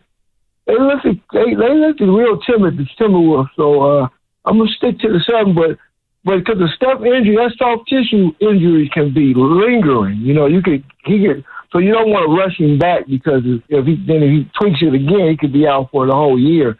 So you got to be real careful with that. So that's why I think they should even try harder to get game 2 because he could be out 2 or 3 games. And so we got to look at that. But I was saying the most surprising contributor you have to Pat Spencer, and you had Kevin Looney, who Looney is always a dog, man. Spencer was good. And I like the Kerr too today, because shout out to Steve Kerr for putting everybody in the game, man, making the rotation a little bit longer. The Houston series made them have us with more intensity. They're playing harder, and it didn't even look like a real match. It was like for periods of the game, it looked like one team shouldn't even been playing. So I want to say that the defense was off the hook, man. But what nobody's saying today is I am so thankful that they traded Towns, because Towns is a killer. He beat Boston today, but without Towns, I don't think they can beat us. I'm just saying seriously. Nobody said that yet, because Towns is the Warriors' killer, man. So I want to bring that out. And could you tell Cam to do a favor for me, man? What's that? Man, tell me something that Rod Wave, because Tombstone, they did on the rival, man. Gotcha. I'll let him know. Thanks, Shaka. Appreciate the call. Yeah, I mean, I'm with Shaka in terms of the Warriors' defense. I thought the Warriors' defense was amazing. I'm not so sure about the Cat convo. I mean, the T-Wolves have been awesome. So the T-Wolves were 32-29 after a February 28th loss at Utah. They then won 17 of their final 21 regular season games, so 17-4, and then beat the Lakers in 5, 4-1. So entering tonight, they had gone 21-5 in their last 26 games played. That's a quality basketball team that the Warriors just handled in game one of the second round without Steph for nearly the final three quarters. A lot of it was you probably just ran into Minnesota playing their worst game that they will this entire series. I'm not going to draw wild conclusions. I'm not going to say Minnesota is trash. I'm not going to say Minnesota is a bad basketball team. They're a really good basketball team. They just played pretty darn bad today. The Warriors will have to be better to beat them in future games. The Warriors committed, again, 18 turnovers today. The Warriors don't win a lot of games when they commit 18 turnovers. Minnesota committed 16. They were pretty darn bad controlling and taking care of the basketball themselves. They also went 5 for 29 from 3 and shot sub 40% from the field. Now, the Warriors get a lot of credit for that, but Minnesota also just was not at their best. They will be better, much like Houston was going to be better after how badly they played in game one, and that series went to 7 games. Like, Minnesota will be a whole lot better. Now, I'm still going to stand on Warriors in 6, but Minnesota will not play that badly again this series. I feel pretty confident in that. All right, 888-957-9570. Back out to the phones. Up next is Chardol in Fremont. Chardol, what's up? You're on Warriors Wrap-Up. How you doing? Oh. On the radio. I'm a big fan of you. I'm a big fan of what you bring covering the Warriors. Great win tonight for the Warriors. They take down the Timberwolves 99-88 in game one of the second round. I think that they got to bring this intensity into game two if they want to take a 2-0 lead in the series and put the Timberwolves in a hole. But I'm sticking with Warriors in 4. I know people are saying Warriors in 6, but I'm sticking with Warriors in 4. And if it doesn't come out to be true, I'll stand by and understand what prediction I made. But I think you do a great job on the radio station. It's a great win today, and I'll definitely call in next time on Warriors Wrap Up. Awesome. Thanks, Chardol. Appreciate it. And I always, your confidence never fails to amaze me, Chardol. Warriors in 4. I like it. And I hope you're right for everybody's sake. But we will see. All I will say is, again, I think we're going to see a whole lot better from Minnesota coming up the rest of the series. Warriors will have to be better as well to continue winning games in this series. And of course, a lot is going to rest on Steph Curry's injury. Again, he injured his left hamstring early in the second quarter, quickly left the game and did not return, but the Warriors find a way to win anyway. 99-88 is the final score. Back out to the phones, 888-957-9570. what was the most surprising contribution in this Warrior win? Because the Warriors needed a lot or a little bit from a lot of people in order to make up for Steph's absence. What was the most surprising? What was the most meaningful, the most impactful contribution? You can answer that question or talk about whatever you want from this Warrior game. 888-957-9570. Rich is in Fremont, and he's up next. Rich, how you doing? I'm good. Thanks for taking my call. Hey, to your question, I think, what was significant as far as contribution, I think that Kerr and the Brain Trust went back to the mantra of old, and that is strength in numbers. And that's what we saw tonight. We saw strength in numbers. You had collaborations and contributions from across the board. It was not one person doing the dialing. We saw that a couple of nights ago with Buddy Heield, but tonight, no. It was Pods doing what Pods does. Draymond, basically physically, try and slow down Gobert. You saw Butler being Butler. You saw Pat Spencer coming in and contributing, and every now and then, even D. Santos had a small part, but yet you saw contributions from across the board. In other words, Kerr did not think, we need to go to a more synchronized type of solution. No, Steph's out. Hey, guess what? Everybody, let's go. Kaminga, get in there. You too. Everybody, let's go. Everybody contribute. And so that's what you saw tonight. And so, mind you, Minnesota didn't play well, and that was another feather in the cap of what Kerr needed tonight because Steph couldn't go. And so this is a message to the guys. It doesn't matter what you're in the first, second, third string. You're on the bench, whatever. Guess what? The time's going to come. This is the playoffs when we're going to need guys to step up when the time comes. And when that happens, you have to make yourself available. You have to contribute. And that's what you saw. And that's why they got the win. And so that's what they're going to need moving forward. And we all like to see Steph do what Steph does. But the reality of the matter is tonight was telling. It was Steph dealing with an injury. It wasn't interactive. There wasn't no people touching him to make it happen. It's like at the end of the day, Steph's 37. And so guess what, guys? This is a team effort. Everybody has to be ready. This is the playoff. This is what matters. And everybody stepped up tonight, and that's why the W happened. So great job from everyone. Great job from strength in numbers. And hey, at the end of the day, we need to see this moving forward. Thank you for the call. Yep. Appreciate the call, Rich. And I think you hit the nail on the head there. So many contributions and so many things to point to in this Warrior win. And it was really good to see. It's difficult to come out of a game where Steph gets injured when you're a Warrior fan and have a smile on your face. But that's how I come out of this game. And now it's a hesitant smile because you're waiting on Steph injury news. But the way that this team responded and rebounded and still found a way to win, and not just like hang on for dear life, but when Steph left, the Warriors were up 10 and the Warriors won this game by 11. Like they didn't just hold on to a lead and won by a point or two and had to really fight and claw for every inch. And, maybe they got lucky with a missed free throw for the T-Wolves and it felt like the Warriors really stole this one. No, they didn't steal it. They just flat out outperformed the T-Wolves and won this basketball game. And they did that without Steph. Hell of a win. Hell of a performance up and down the roster. It really was a strength in numbers win for the Warriors. Okay. Time for a break. We still got a lot of you hanging out on hold. Again, if you hang out and if you stay patient, we will get to you. Enzo, I see you. Reggie, I see you. Eric, along with Nick and Patrick.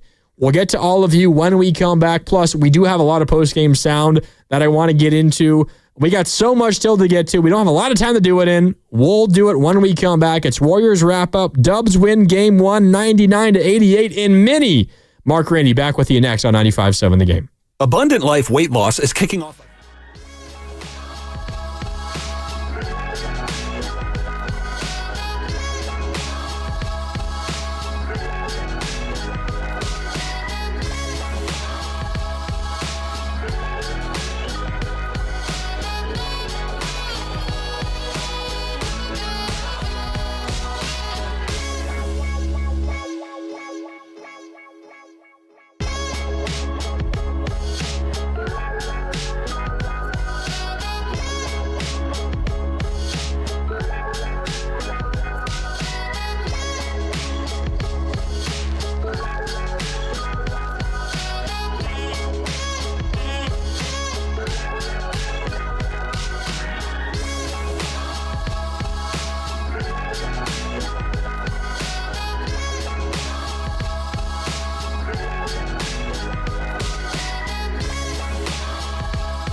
Little elevation sensation for Jonathan. 78-57 Warriors. Now back to Warriors Wrap Up on 95.7 The Game. I always love when we get a Tim Roy elevation sensation. And that's what we got right there on that Jonathan Kuminga dunk. Yeah, well-timed cut off a Jimmy Butler drive. One thing that stands out is we had a caller earlier who was asking Jimmy to be a little bit more aggressive offensively. I think there's maybe like a couple of moments in a game where I would agree. But Jimmy, you had an opportunity to finish maybe within 5 feet of the rim. I want you taking that shot. Instead, you pass out to a shooter who's been really struggling. And a lot of it is hindsight's 20/20. You see that the shot misses, and then you say, "Well, Jimmy, you should have taken the shot yourself." But the shot goes in, no one's going to doubt it. So I think a little bit of it is hindsight. But Jimmy is so much more his impact extends so much beyond just how he scores the basketball. I mean, he scored 20 points today. It took him 20 shots. He was relatively inefficient, but he had 11 rebounds and 8 assists. Both those numbers led the Warriors, and he had a big stretch in the fourth quarter. These were the 2 shots that essentially sealed the Warrior win. Warriors up by 9 with a little more than 3 minutes to go. And yeah, up by 9, a little more than 3 minutes to go. Jimmy Butler drives, kicks out to GP2 in the left corner, who hits a big 3, lead back up to 12. The T-Wolves respond with a made 3, and then the Warriors respond with another made 3. This time a Buddy Heield left wing 3, but again, it came off of a Jimmy Butler drive and kick. So Jimmy Butler made neither of those shots, but he created the opening that led to the shots. So when we talk about Jimmy Butler and his impact, specifically offensively, we have to dig so much deeper than just the points. I think there was a moment or two in this game where it's like, Jimmy, take that shot. You have not like a wide open, but like you have a relatively easy, a shot that I feel confident in you making, like 5 feet from the rim. Take that instead of kicking it out to Pods, who's been ice cold of late. I would much prefer that even semi-contested 2-point shot over a Pajemski 3 right now. But for the most part, Jimmy Butler will just make the right basketball decision over and over and over again. And he did that very often in this game. That's why he was flirting with the triple-double. 20 points, 11 rebounds, and 8 assists. Had the ball in his hands very often in his 41-plus minutes and turned the ball over once. And if you want to look at like the plus-minus turnovers for a single player, he turned it over once. He forced 2 turnovers himself with 2 steals. So he was a +1 in the turnover differential in this game was Jimmy Butler. He was great. He was awesome in this game, as we are getting used to.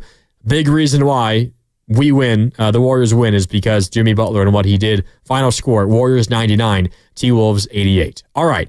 Back out to the phones we go, 888-957-9570. Again, if you want to weigh in anything from this game, but the question that I've been asking all you guys out there is most surprising, most important, most meaningful contribution today. If you want to say Jimmy, I'm not going to blame you. If you want to say Buddy, I'm not going to blame you. If you want to say Draymond, I'm not going to blame you. Those 3 were great, specifically Jimmy and Draymond. We expect it, but you could pick those guys. You could say GP2 for that 3 he hit in the fourth. You could say Kevon Looney for his defense. You could say Pat Spencer for that run in the third quarter when he really calmed things down. Most surprising, meaningful contribution in this Warrior win, making up for Steph going down with that left hamstring strain. Who was it, in your opinion? 888-957-9570. Up next is Enzo in Napa. Enzo, good evening. How you doing? Doing good. Can you hear me all right? Yeah, I got you, man. What's up? All right, cool. Yeah, wow, what a surprising game. I think, first of all, nobody expected what happened tonight. Like, thinking about it, listening to everybody, and looking at the last games with the Rockets and what went down tonight, it was like, wow, okay, Steph got injured. These guys couldn't hit a basket. They couldn't, what'd they say? They can't hit water if they fell out of a boat. These guys, we got lucky tonight. Like, that was it was a real nice game in that right, because we were able to get some stuff and let the whole team play. And I think that was the most surprising, is just watching everybody step up and everybody get minutes, which I think is a real important thing for the next few games.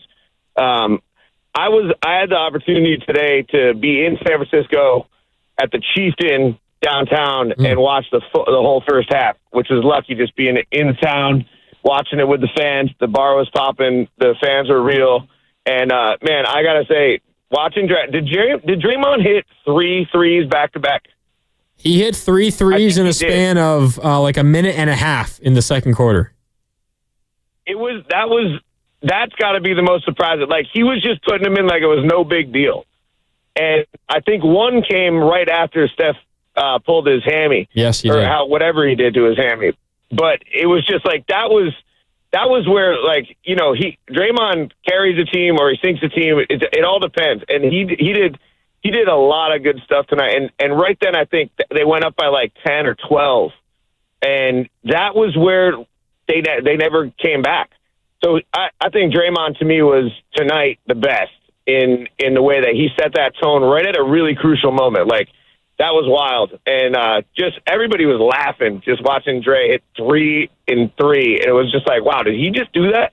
And that to me is a moment I'll remember in this series for sure, regardless how it goes. But last thing I want to say is, I think Spencer was amazing. Like, I didn't see I didn't get to watch the second half, but I watched the highlights, and it was really cool how everybody stepped up. And he was a wild card that really brings an even keel and levels stuff out when things might otherwise go a little pear-shaped. But I think I want to leave it on Jimmy now. I like the way he played today, because I don't know if it was planned. It kind of seemed like it was, that he was able to let the rest of the team play. And I think it might have been a Kerr plan. I'm not sure. I'd like your opinion on it. That, hey, Jimmy, don't go try and save the day just because Steph's out. Let everybody play. And he was really good at orchestrating the rest of the team, like you and some other callers have mentioned, in just letting it happen, playing really strong D, getting rebounds, getting turnovers. And he wasn't that aggressive, but I think there was something going on where he knows he's going to have to be. And I look forward to watching him step up big time in these next couple games, because if Steph's going to be out, which I think he's going to have to be, Jimmy's going to be a real factor. And if he comes through and really steps up, then the Warriors could be in really good shape. But to get game number 1, to get lucky like that, you can expect these guys to come back strong and sink buckets in the next game. So they're going to have to figure it out. But those are my thoughts. I thought it was one of the more entertaining wild card games I've watched in a while for the Warriors. And go Dubs. Hopefully they get it in 5 or 6. Yeah, appreciate the call, Enzo. You hit on a lot of good things. I want to focus on what you said there towards the end about Jimmy Butler. And we just got this text that came in on the Boxer and Gerson work injury attorneys text line from the 925. Jimmy was exhausted. That's why he stood in the corner on that bad Pajemski possession near the end. He did everything he could. I'm not disagreeing with you, 925. Jimmy was awesome. He played 41 minutes and 16 seconds, and once Steph went down, the offense is working through him. So he had to do a lot.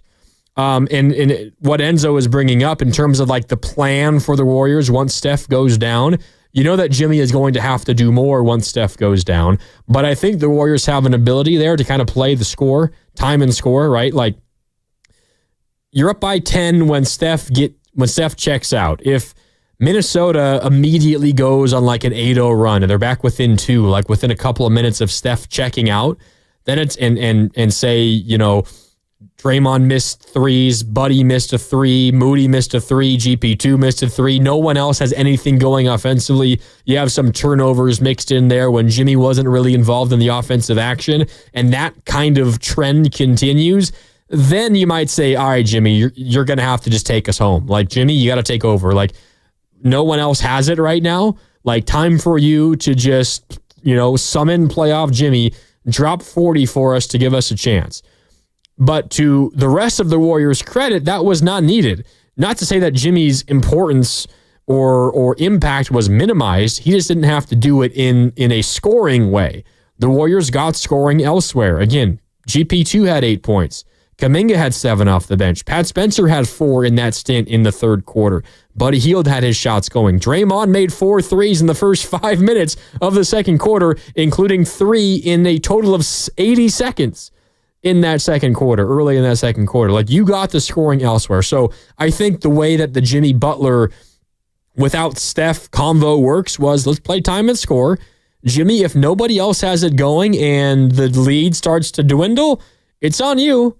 Like, you're now our best player, our best offensive option. If nobody else has it going, it's on you. See what you can do. But the Warriors maybe got to that point a little bit early in the fourth quarter when they had just 5 points through 6 minutes. It was not looking good.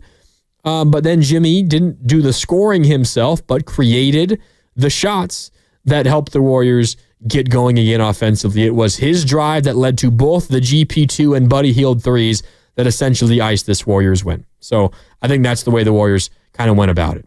888-957-9570. Let's keep it rolling here on the phones. And again, we have a lot of sound to get to. I think we might carry this into Thursday or into Wednesday morning. We're at 11:30 right now. There's still a lot of you to get to and a lot of post-game sound. So if you hang out with us, you might be hanging out with me for an early morning show on Warriors Wrap-Up as we might continue past midnight. We shall see how this thing plays out. Back out to the phones, 888-957-9570. Reggie has been patient out in Daly City. Reggie, how you doing? I'm good. We're very happy tonight. We didn't expect that we're going to win tonight. Yeah, because of the only 1 day rest after the Rockets, the Game 7. At least we were able to win tonight. And shout out to all the players, all the team for effort that they do for the contribution. And in spite of Steph left on the second quarter, they can still able to survive. You know what I mean, survive is continue to play good. And also, at the fourth quarter, I was quite worried. I thought we were going to go down to 10, 10 because of the Timberwolves, because of out of height for the rebound. And the good thing, Steph Curry decided to put it back Looney on the 5 minutes left. And that's the one they going back to mandatory the game. So we're very happy, and everybody contribute, and especially for Jimmy Butler out of step for third and fourth. And also we worry when Draymond Green is on 5 fouls. So we thought that he have a 6 foul, and he's a minus for us if he left the game. So keep it up, and hopefully that we can, win for another series of third and fourth. But I think we're going to have at least the safest is on the game 6 or 7, because we don't know when Steph coming back to play. And hopefully he's getting better soon. So at least we expect great things from the Warriors. Yeah, thanks for the call, Reggie. Appreciate it. Yeah, we don't know about Steph. He left the game with a left hamstring strain, grabbed at it after a defensive possession right before he grabbed the defensive rebound. Then he went down and scored, believe it or not, on that left hamstring strain. Stayed in for another defensive possession. Then there was a foul and checked out, walked back to the locker room pretty quickly. The Warriors announced that he was out for the game. Steve Kerr has said that he is officially day-to-day, but that they are beginning planning for game 2 without Steph. Does not mean that he will not play, but it does seem likely in that regard. And considering what a hamstring strain is normally like, I personally would be pretty surprised if he plays in game 2. I might have felt a little bit different had the Warriors lost this game, but you win game 1 on the road. You would love to be up 2-0 going back home, but going 1-1 in the first 2 on the road is always your goal in a postseason series, and the Warriors have already accomplished that. So again, you want to be up 2-0, but there's no need to take an unnecessary risk and maybe play a guy who's not quite ready when you already have a road win under your belt. So we shall see, but I personally would be surprised if Steph doesn't play in game 2. Beyond that, I don't want to speculate because we really have no clue how this thing is going to turn out. Steph pretty consistently beats the odds in terms of when he comes back from injuries. So we'll just have to wait and see, of course. Whenever we get an update, we'll let you know here on 95.7 The Game. Back out to the phone lines. Eric is in Oakland, and Eric's up next. Eric, how you doing? What a Warriors win, huh? Man, what's going on with y'all, man? What? I've been trying to call. What? Oh, Lord have mercy. I've been listening to y'all for so long. What's going on, man? We got a lot of callers out there ahead of you, Eric. I'm getting to everybody in the order in which they call. Oh, okay. Well, you finally connected with me. Now, look, let me tell you what's going on. Steve Kerr, he got to find out how he going to use all them weapons. He got weapons. He don't even know he got weapons. Yeah, like who? Kuminga. Kuminga's a weapon. For real. Just like he had to, Steph Curry was out, and then Jimmy Butler, he had to do this and do that, and all right, we got a superstar. But, I mean, come on. Yeah, I hear you, Eric. I mean, Kuminga essentially had 2 stints today, played 13 minutes. I thought the first stint was pretty bad. The second stint was an improvement. Made a big 3 to begin the fourth quarter, had a nice timely cut off of a Jimmy Butler drive, got to the free throw line. He had a rough turnover. He finished with 2 turnovers. I remember one where he kind of went up under the basket and he was well contested and lost it out of bounds. That was a really rough one, and we've seen that play time and time again from Kuminga. But considering all the other amazing and surprising contributions, I don't feel the need to spend too much time on the Jonathan Kuminga mistakes. He had a couple of really positive moments that helped the Warriors win this basketball game, and that was the story of this Warrior win. 99-88 was the final score. Let's keep it rolling on the phone lines. 888-957-9570. Nick is in Berkeley, and Nick is up next. Nick, how you doing? Man, doing great, Randy. Hey, man, look, I just want to know how Oklahoma feels right now and how the Celtics feel. It's like all these predetermined wins, the media be popping off lately, man. It's like, dude, they're out of their minds. And so I don't know if the Warriors are hearing some of that, all this talk, like these predetermined victories these cats be having, but the Warriors are balling, man. And let me tell you something. My boy was he's a Houston Rocket fan, and he called me up talking about, oh, you guys got lucky you were tired. Man, we weren't tired at the end of that last game. They were tired. They were fading, bro, and quick. And you know what? They got out-coached and they got outran. You know what I mean? We outplayed them in every aspect. And we should have been out of there. We should have had them out there in 5, but unfortunately we blew games 5 and 6. But Kerr is in his deep playbook of the Phil Jackson triangle, man. I'm telling you, he busted open the safe. He got out some of these special playoff plays that nobody can stop unless you really dig deep. You know what I'm saying? So I'm just like, man, let's not hear no more talk about Kerr. It's like a lot of doubters out there doubting the Warriors. How can we possibly doubt them the way they're playing right now? The Jimmy Butler effect is contagious, man, and they're all balling out. I don't know what that even means. I don't even know who Spencer is, but they're all balling out. Yeah, Nick. I mean, everyone that played had a positive contribution for the Warriors today, and a lot of it was surprising. Like you throw.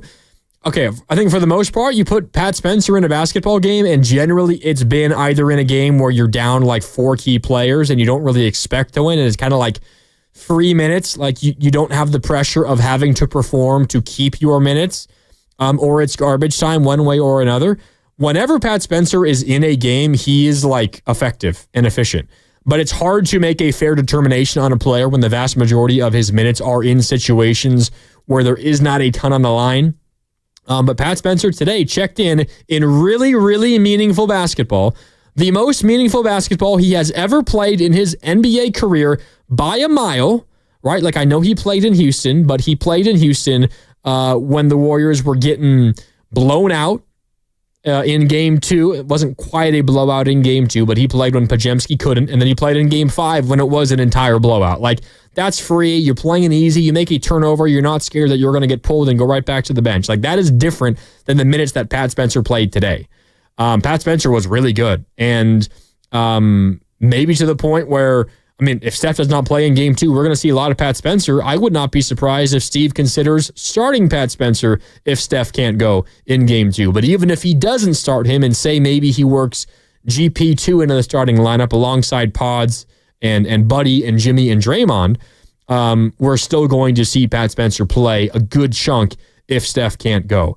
And maybe to the point where even once Steph is back, maybe the Warriors feel a need to get Pat Spencer a couple of minutes. I thought that's how impressive his minutes were in this one, particularly that stint in the third quarter where he helped calm the Warriors down with a couple of buckets, a couple of steals. One of those steals led to a Heield three, and it got the Warriors going in that third quarter. Once there was a little mini Timberwolves run, then the Warriors pushed that lead right back up to 20, and that's the lead they went into the fourth quarter with.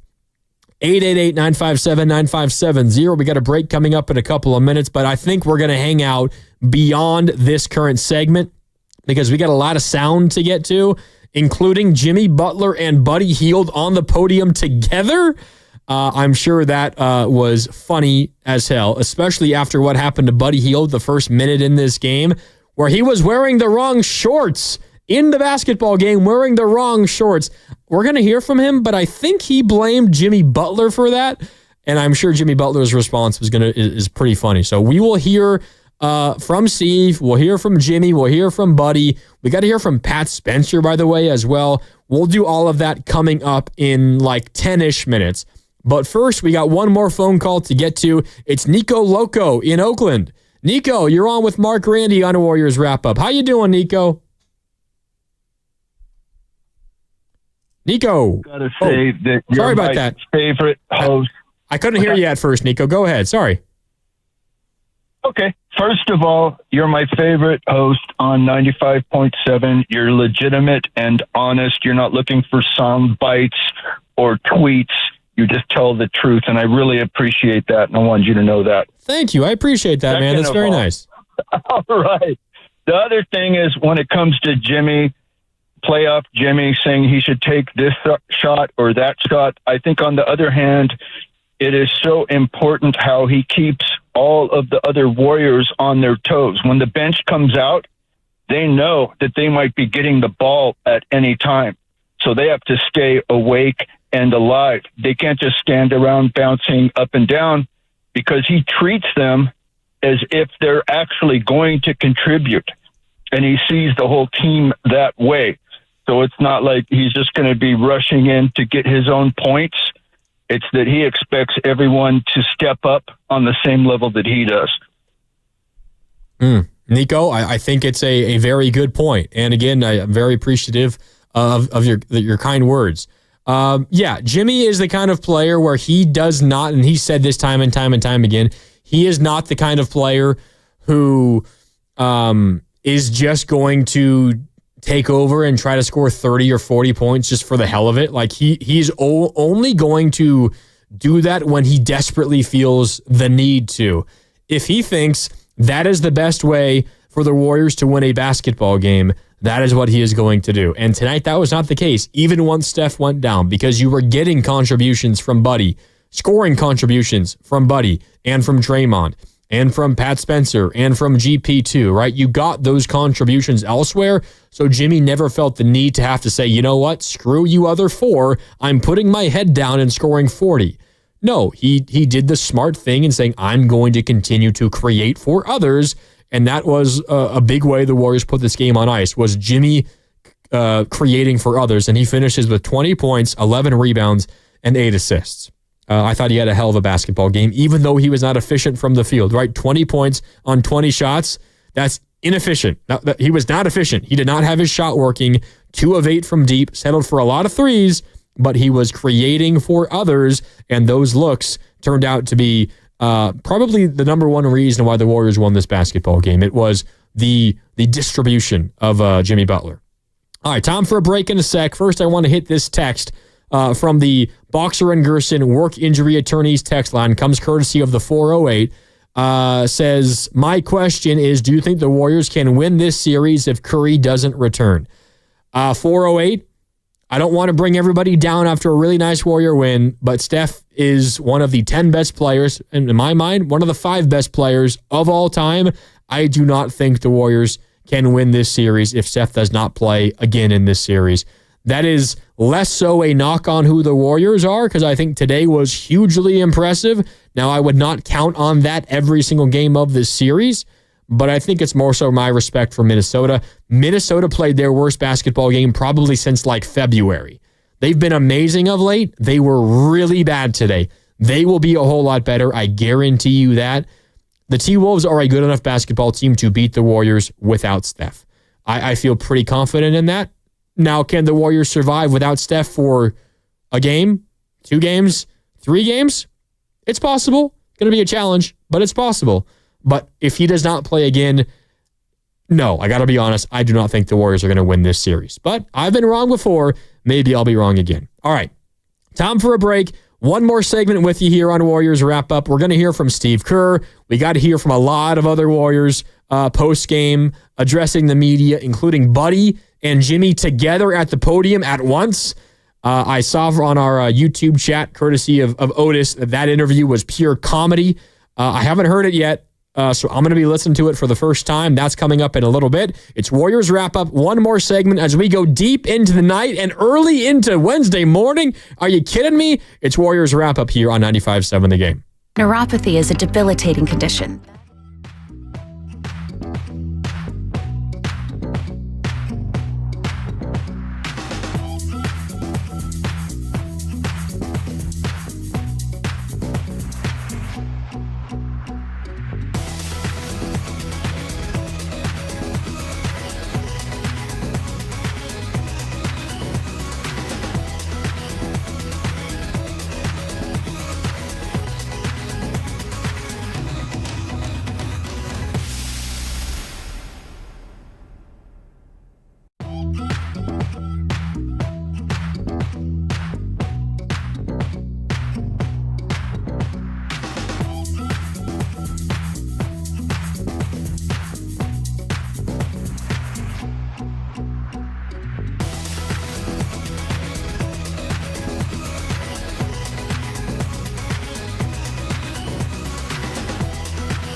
State has scored the last 10, and now all eyes on number 30 as he tries to walk off something. And he's going to walk over to the tunnel, and Curry is going to leave the floor and go right to the locker room. Now back to Warriors Wrap Up on 95.7 The Game. Yeah, that was early second quarter. Draymond caught fire, looked like he was doing his best Steph Curry impression, made 4 threes in the first 5 minutes of the second quarter, the final 3 of which came in a span of 80 seconds. I don't have this for sure, and it would take a lot of checking. I would venture to guess Draymond Green has never made 3 threes over the course of 80 seconds in his NBA career. Maybe once. Maybe. Probably. I don't think he's done it in the postseason game. I don't know. Regardless, if he's done it, it's single-digit times, and he pulled it out at a great moment. He made 3 threes in 80 seconds. He made 4 threes in the first 5 minutes of the second quarter. The only thing that hurts is that he did it while and after Steph Curry left the game with a left hamstring strain, and Steve Kerr has said post-game that he is day to day. And you know what? Instead of me just saying that over and over, let's hear from Warriors head coach Steve Kerr, who addressed the media post-game in Minnesota after the Warriors' 99-88 win versus the T-Wolves. Warriors head coach Steve Kerr post-game. Here he is after the Warriors win. Any general update on Steph? Any prognosis at all? Just day to day. He'll get an MRI tomorrow. Did you talk to him? Just what was? I talked to him at halftime. Just, he's obviously crushed, but the guys picked him up and played a great game, and obviously we're all concerned about Steph, but it's part of the game. You just guys get hurt and you move on. Our guys did a great job of moving on and getting a great win, 48 hours after a Game 7 road win. It's an amazing group of guys. These guys they compete, they're together. We've been the best defense in the league since the Jimmy trade, and that's what's keeping us afloat right now. What's the message to the group when you find out Steph's out? I didn't say anything. By the time we got into halftime into the locker room, Steph was already in there with an ice bag on his hamstring, and the guys already knew, and we didn't say anything. I just told Gary he'd start for Steph, and we talked about the plan for the second half. What can you say just about Buddy Hield's full court, two-way, defensive stopper, shooting, whatever you want to call him? Yeah. How would you describe that game by Buddy? Buddy was following up that amazing Game 7. He was just crucial for us tonight. I think he started out the game 0 for 7, and we needed every one of his 24 points. With Steph out, we had very, very few options offensively, and the guys did a really good job of just defending and trying to run off misses so we could get the offense going before they could set up their defense. Not that it was a great transition game for us. I mean, we only had 6 fast break points, but when you're defending like that, you always have a chance. And some guys hit some big shots. Buddy's 3, Gary's 3. Jimmy had a bucket in that stretch where they cut it to, I think, 8 or so. So we did what we had to do. Great defense and just kind of hang on in that fourth quarter. That's Steve Kerr postgame in Minnesota today. Steve obviously talking about Steph's injury day-to-day, MRI coming tomorrow. I'm sure we'll have an update from the Warriors tomorrow at some point on the result of that MRI, but officially day-to-day. I've credited Buddy Heield for what was an amazing performance. Yeah, Buddy was 0 for 5 in the first half. Had 2 points from the free throw line, was 0 for 7 to begin. He missed his first 2 shots in the third quarter. From that moment on, he went 7 for 12 from the field. And he scored 22 points in the second half, including 16 of those 22 in the third quarter. After he went 0 for 2 to begin the third quarter, he went 5 for 7 the rest of the third quarter with 16 points. He was awesome. He was awesome once again. And he also had himself a podium game, what we call in the business, at the podium alongside Jimmy Butler. And I have not heard any of this yet, but I've been told by multiple people that it was pure comedy. So let's hear some of it. Jimmy Butler and Buddy Heield at the podium together after the Warriors won Game 1 in Minnesota when Steph went down in the second quarter. Final score 99-88. A Jimmy and Buddy cop film. Is that what this is? Here's Jimmy and Buddy postgame. Draymond declared that tonight Jimmy became Batman and Buddy went from Alfred to Robin. Do you guys have any comments on that declaration? No. I'll start out. No. I'm Batman today. I saved the day. He's still Robin. All right, well, I'm still Robin, yes. And Steph's still Batman. And Buttered is still who he is. I mean, Buttered. But he had another good game, man.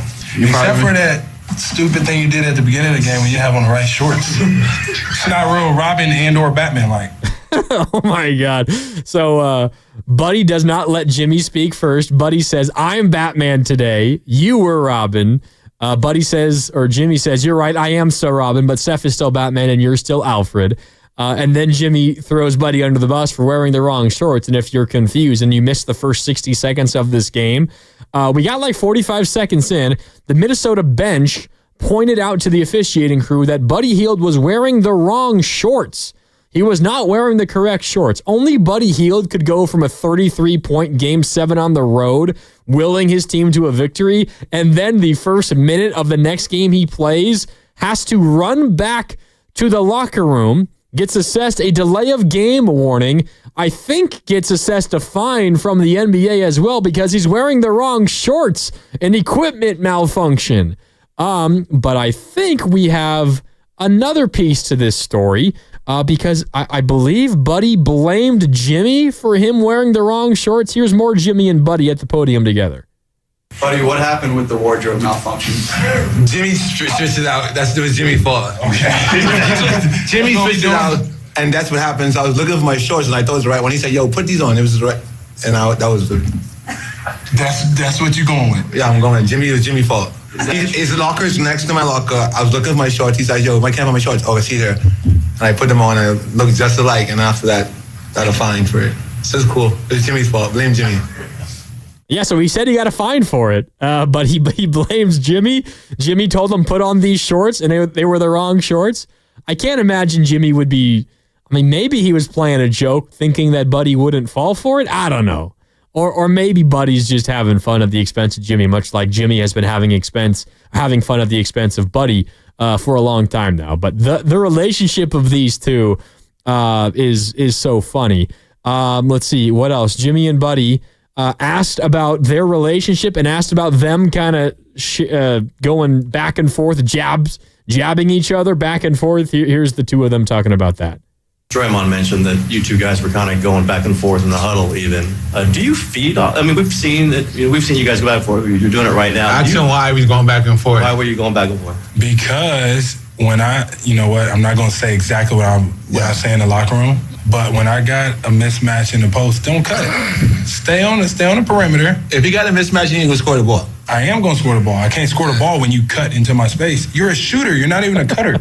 Bro, you seen it score the ball. You saw what happened when you shot a layup in the first quarter? Smokey Robinson. That's exactly what you did. Use the backboard, too. Buddy is all of us, though. How many calls and texts have I fielded today saying that Jimmy needs to be a little bit more aggressive, right? When you're at the rim, shoot the ball, Jimmy. Don't pass it out. And Jimmy is blaming Buddy for that because Buddy will cut to where Jimmy is trying to get to, bringing an extra defender, making it more difficult on Jimmy. These two are just the best. But there is more. There is more. They were asked if they feed off of them going back and forth and making fun of each other. Here's more Jimmy and Buddy together.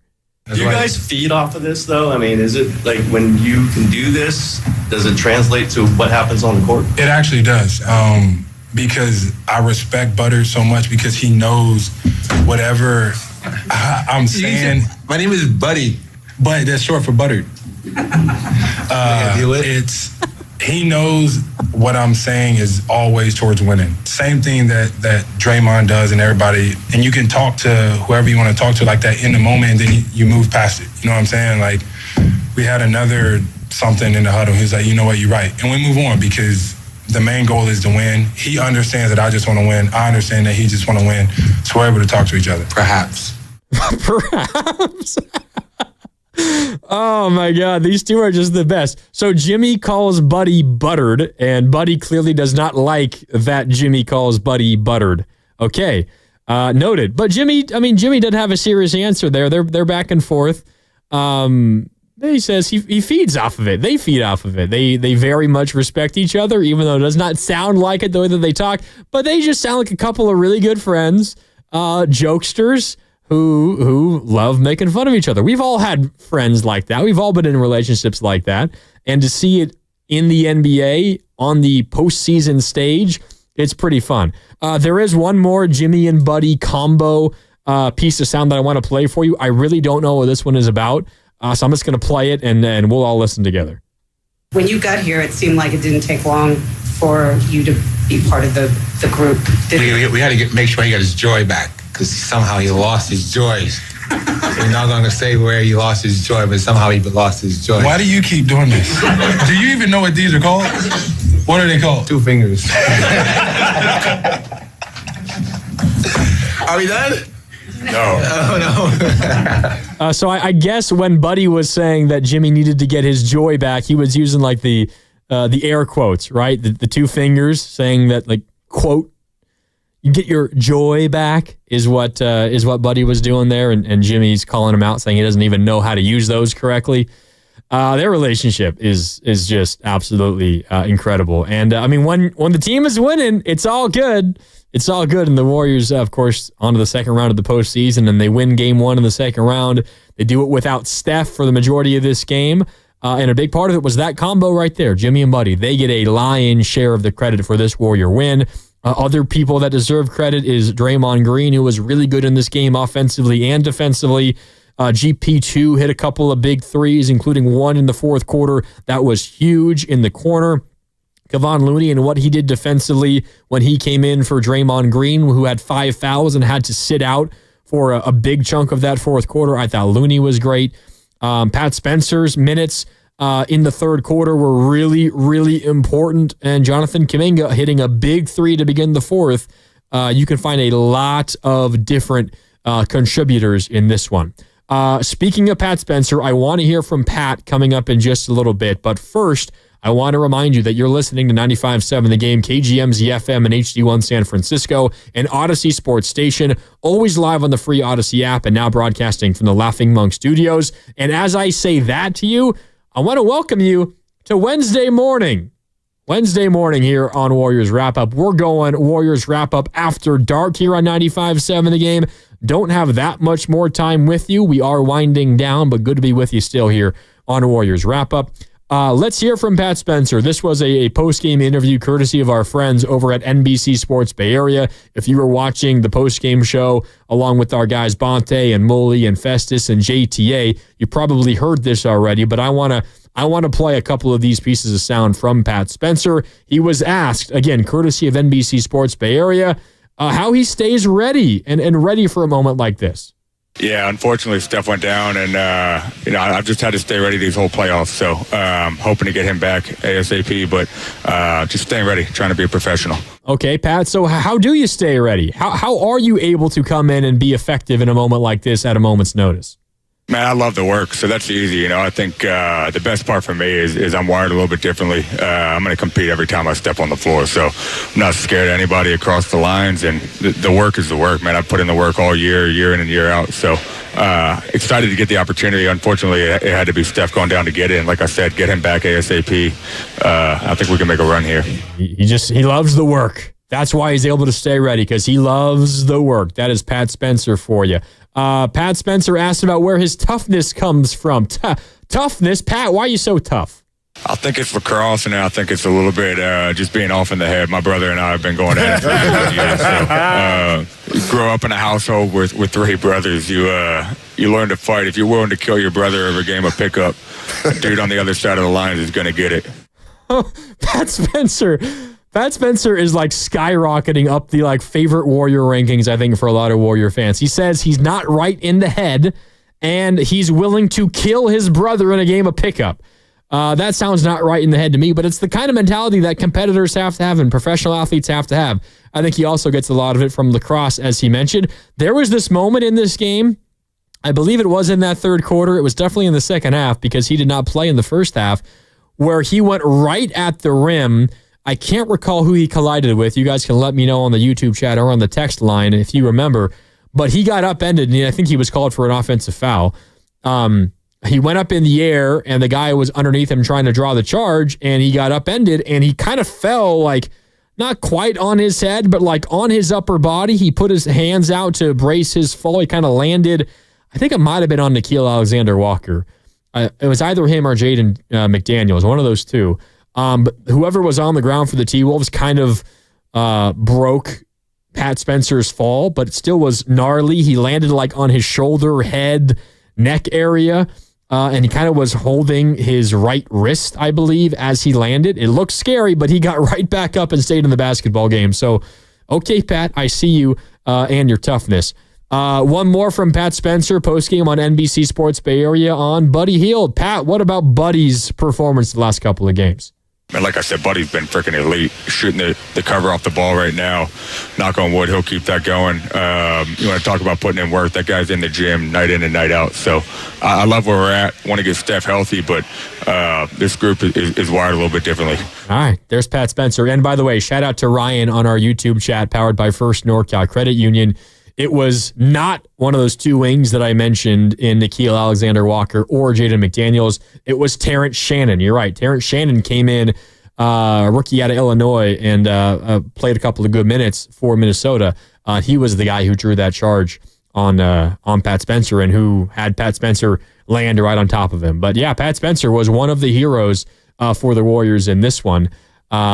He had himself a hell of a third quarter stint. I thought that was, he only scored 4 points, but he had a steal that led to a Buddy Heield 3, and his points came in those moments where the game was kind of teetering in like the danger zone for the Warriors, and he really calmed things down. So Pat Spencer, he deserves a lot of credit for what he did in this game. Let's see. Draymond Green postgame. Draymond Green postgame talking about the Steph Curry injury. Here's Draymond on what it was like when he found out that Steph was hurt. Well, I didn't see what happened. I also didn't see that he had grabbed his hamstring. I just saw him limping a bit. So I walked over to him, tell him good pass, and he was kind of walking towards the locker room. I said, "You good?" He was like, "I'll be back." And he just kept it pushing. But we didn't really know what was going on for a while. Several minutes, game time minutes, which, is a lot longer than just minutes. We didn't know for a long time. Interesting. It does seem positive that when Draymond saw Steph after he left the game with the injury, Steph said, "I'll be back." So it does seem like there is reason to believe that Steph does not feel like this is a series-ending injury. And I don't think it is.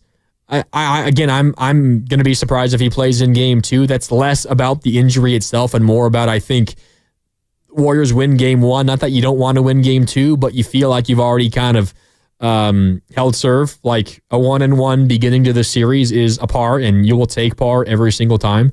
So I don't think the Warriors are going to push something unnecessarily to try to chase game 2. Might have been different had they lost tonight, but they won tonight. So I think they're in a pretty good spot as it relates to that. One more from Draymond Green talking about the injury and how deflating it was to hear initially.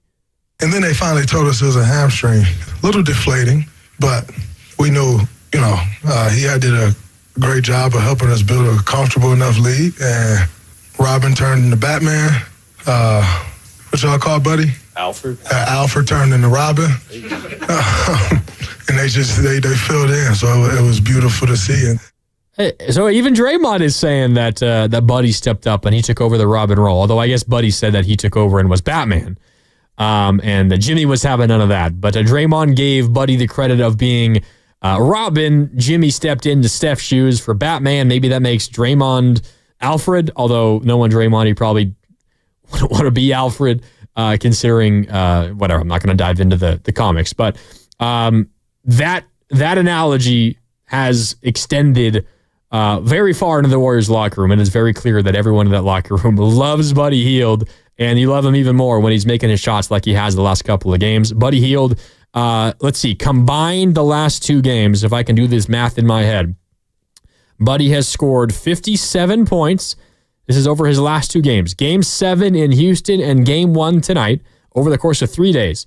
He has 57 points, He is 19 for 34 from the field and 14 for 19 from three.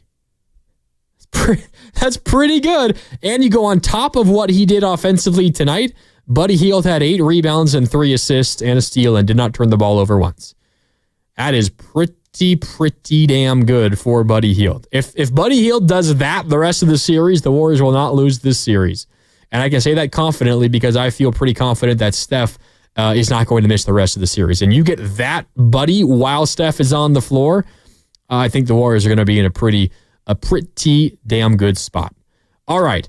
Couple minutes left with you here on Warriors Wrap Up. Thanks so much for hanging out so late.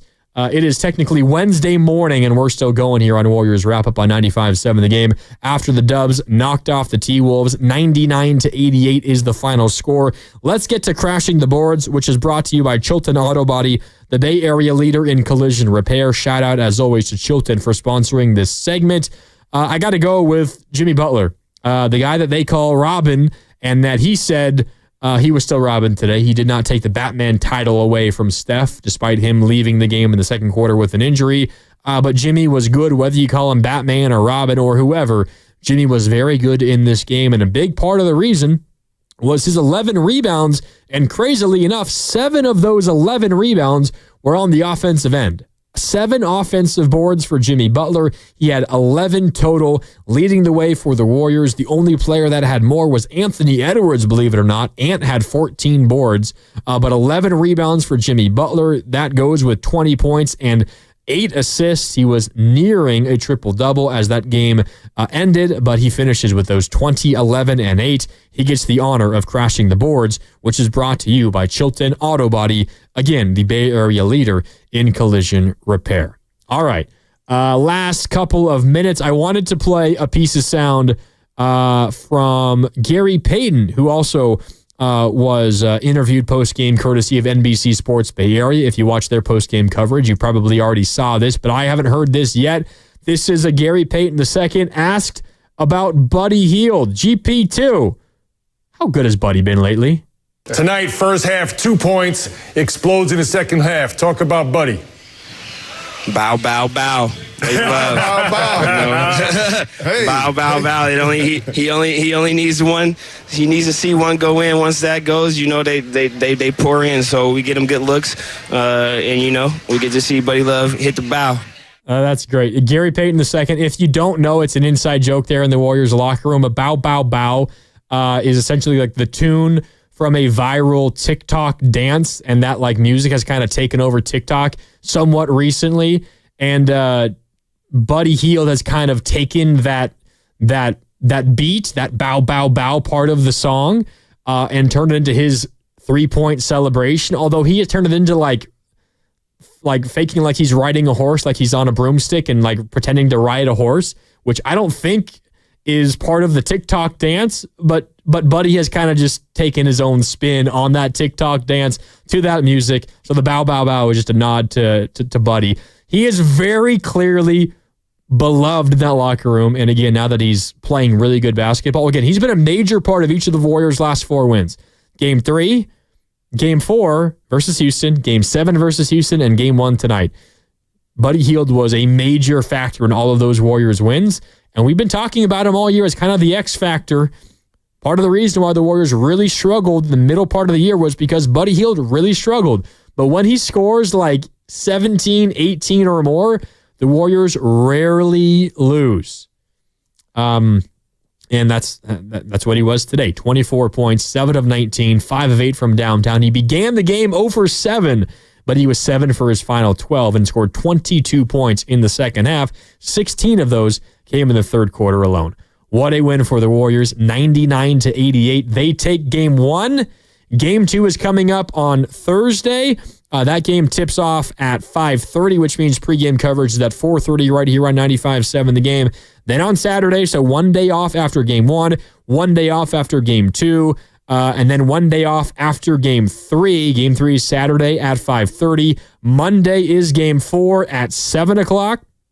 Those 2 games, Saturday and Monday, are right here at home in San Francisco. Then one more day off before Game 5, if necessary, on Wednesday in Minnesota. And then, oddly enough, 3 full days off, Thursday, Friday, Saturday, before Game 6, back at home versus Minnesota. And then a potential Game 7 would be after one more day off on Tuesday, May 20th. That is 2 weeks from today when this game began, not today currently. It is currently Wednesday past midnight, but 2 weeks from today essentially would be Game 7 back in Minnesota.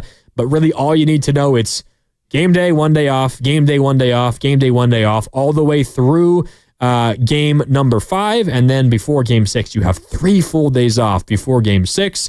And maybe the Warriors have an opportunity to close things out at home in game number 6. And those 3 days off might do them some favors. We shall see. All right. That'll do it for us tonight. Thanks so much for hanging out all night and early into Wednesday morning long. We are expecting a Steph Curry MRI at some point on Wednesday. Whenever that happens, we will keep you updated here on 95.7 The Game. And coming up now in less than 6 hours, we got Spadoni and Shasky on the morning roast, 6 a.m. to 10. Then Steiny and Goo from 10 to 2, and then Willard and Dibbs from 2 to 6. We've got you covered all day long here on 95.7 The Game. All right, shout out to all you callers, to all you texters, to all you YouTubers. Shout out as well to my guy, Chris O'Connell, getting all that sound ready for me tonight. And a big thanks to Cam Williams for putting in the OT and hanging out as long as all you guys wanted to talk for. Really appreciate my guy Cam behind the glass. My name is Mark Graney signing off. Thanks for tuning in. Warriors win Game 1, 99 to 88, excuse me. They'll be back for Game 2 coming up on Thursday. Until then, my name is Mark Graney signing off. Thanks for tuning in. We'll talk next time on 95.7 The Game. Shopping for a new car is fun. Shopping for financing, not fun. Luckily, First NorCal Credit Union can help. With rates as low as 4.75% APR, you can save big by skipping the dealer financing and applying their rebates to your down payment. Visit firstnorcalcu.com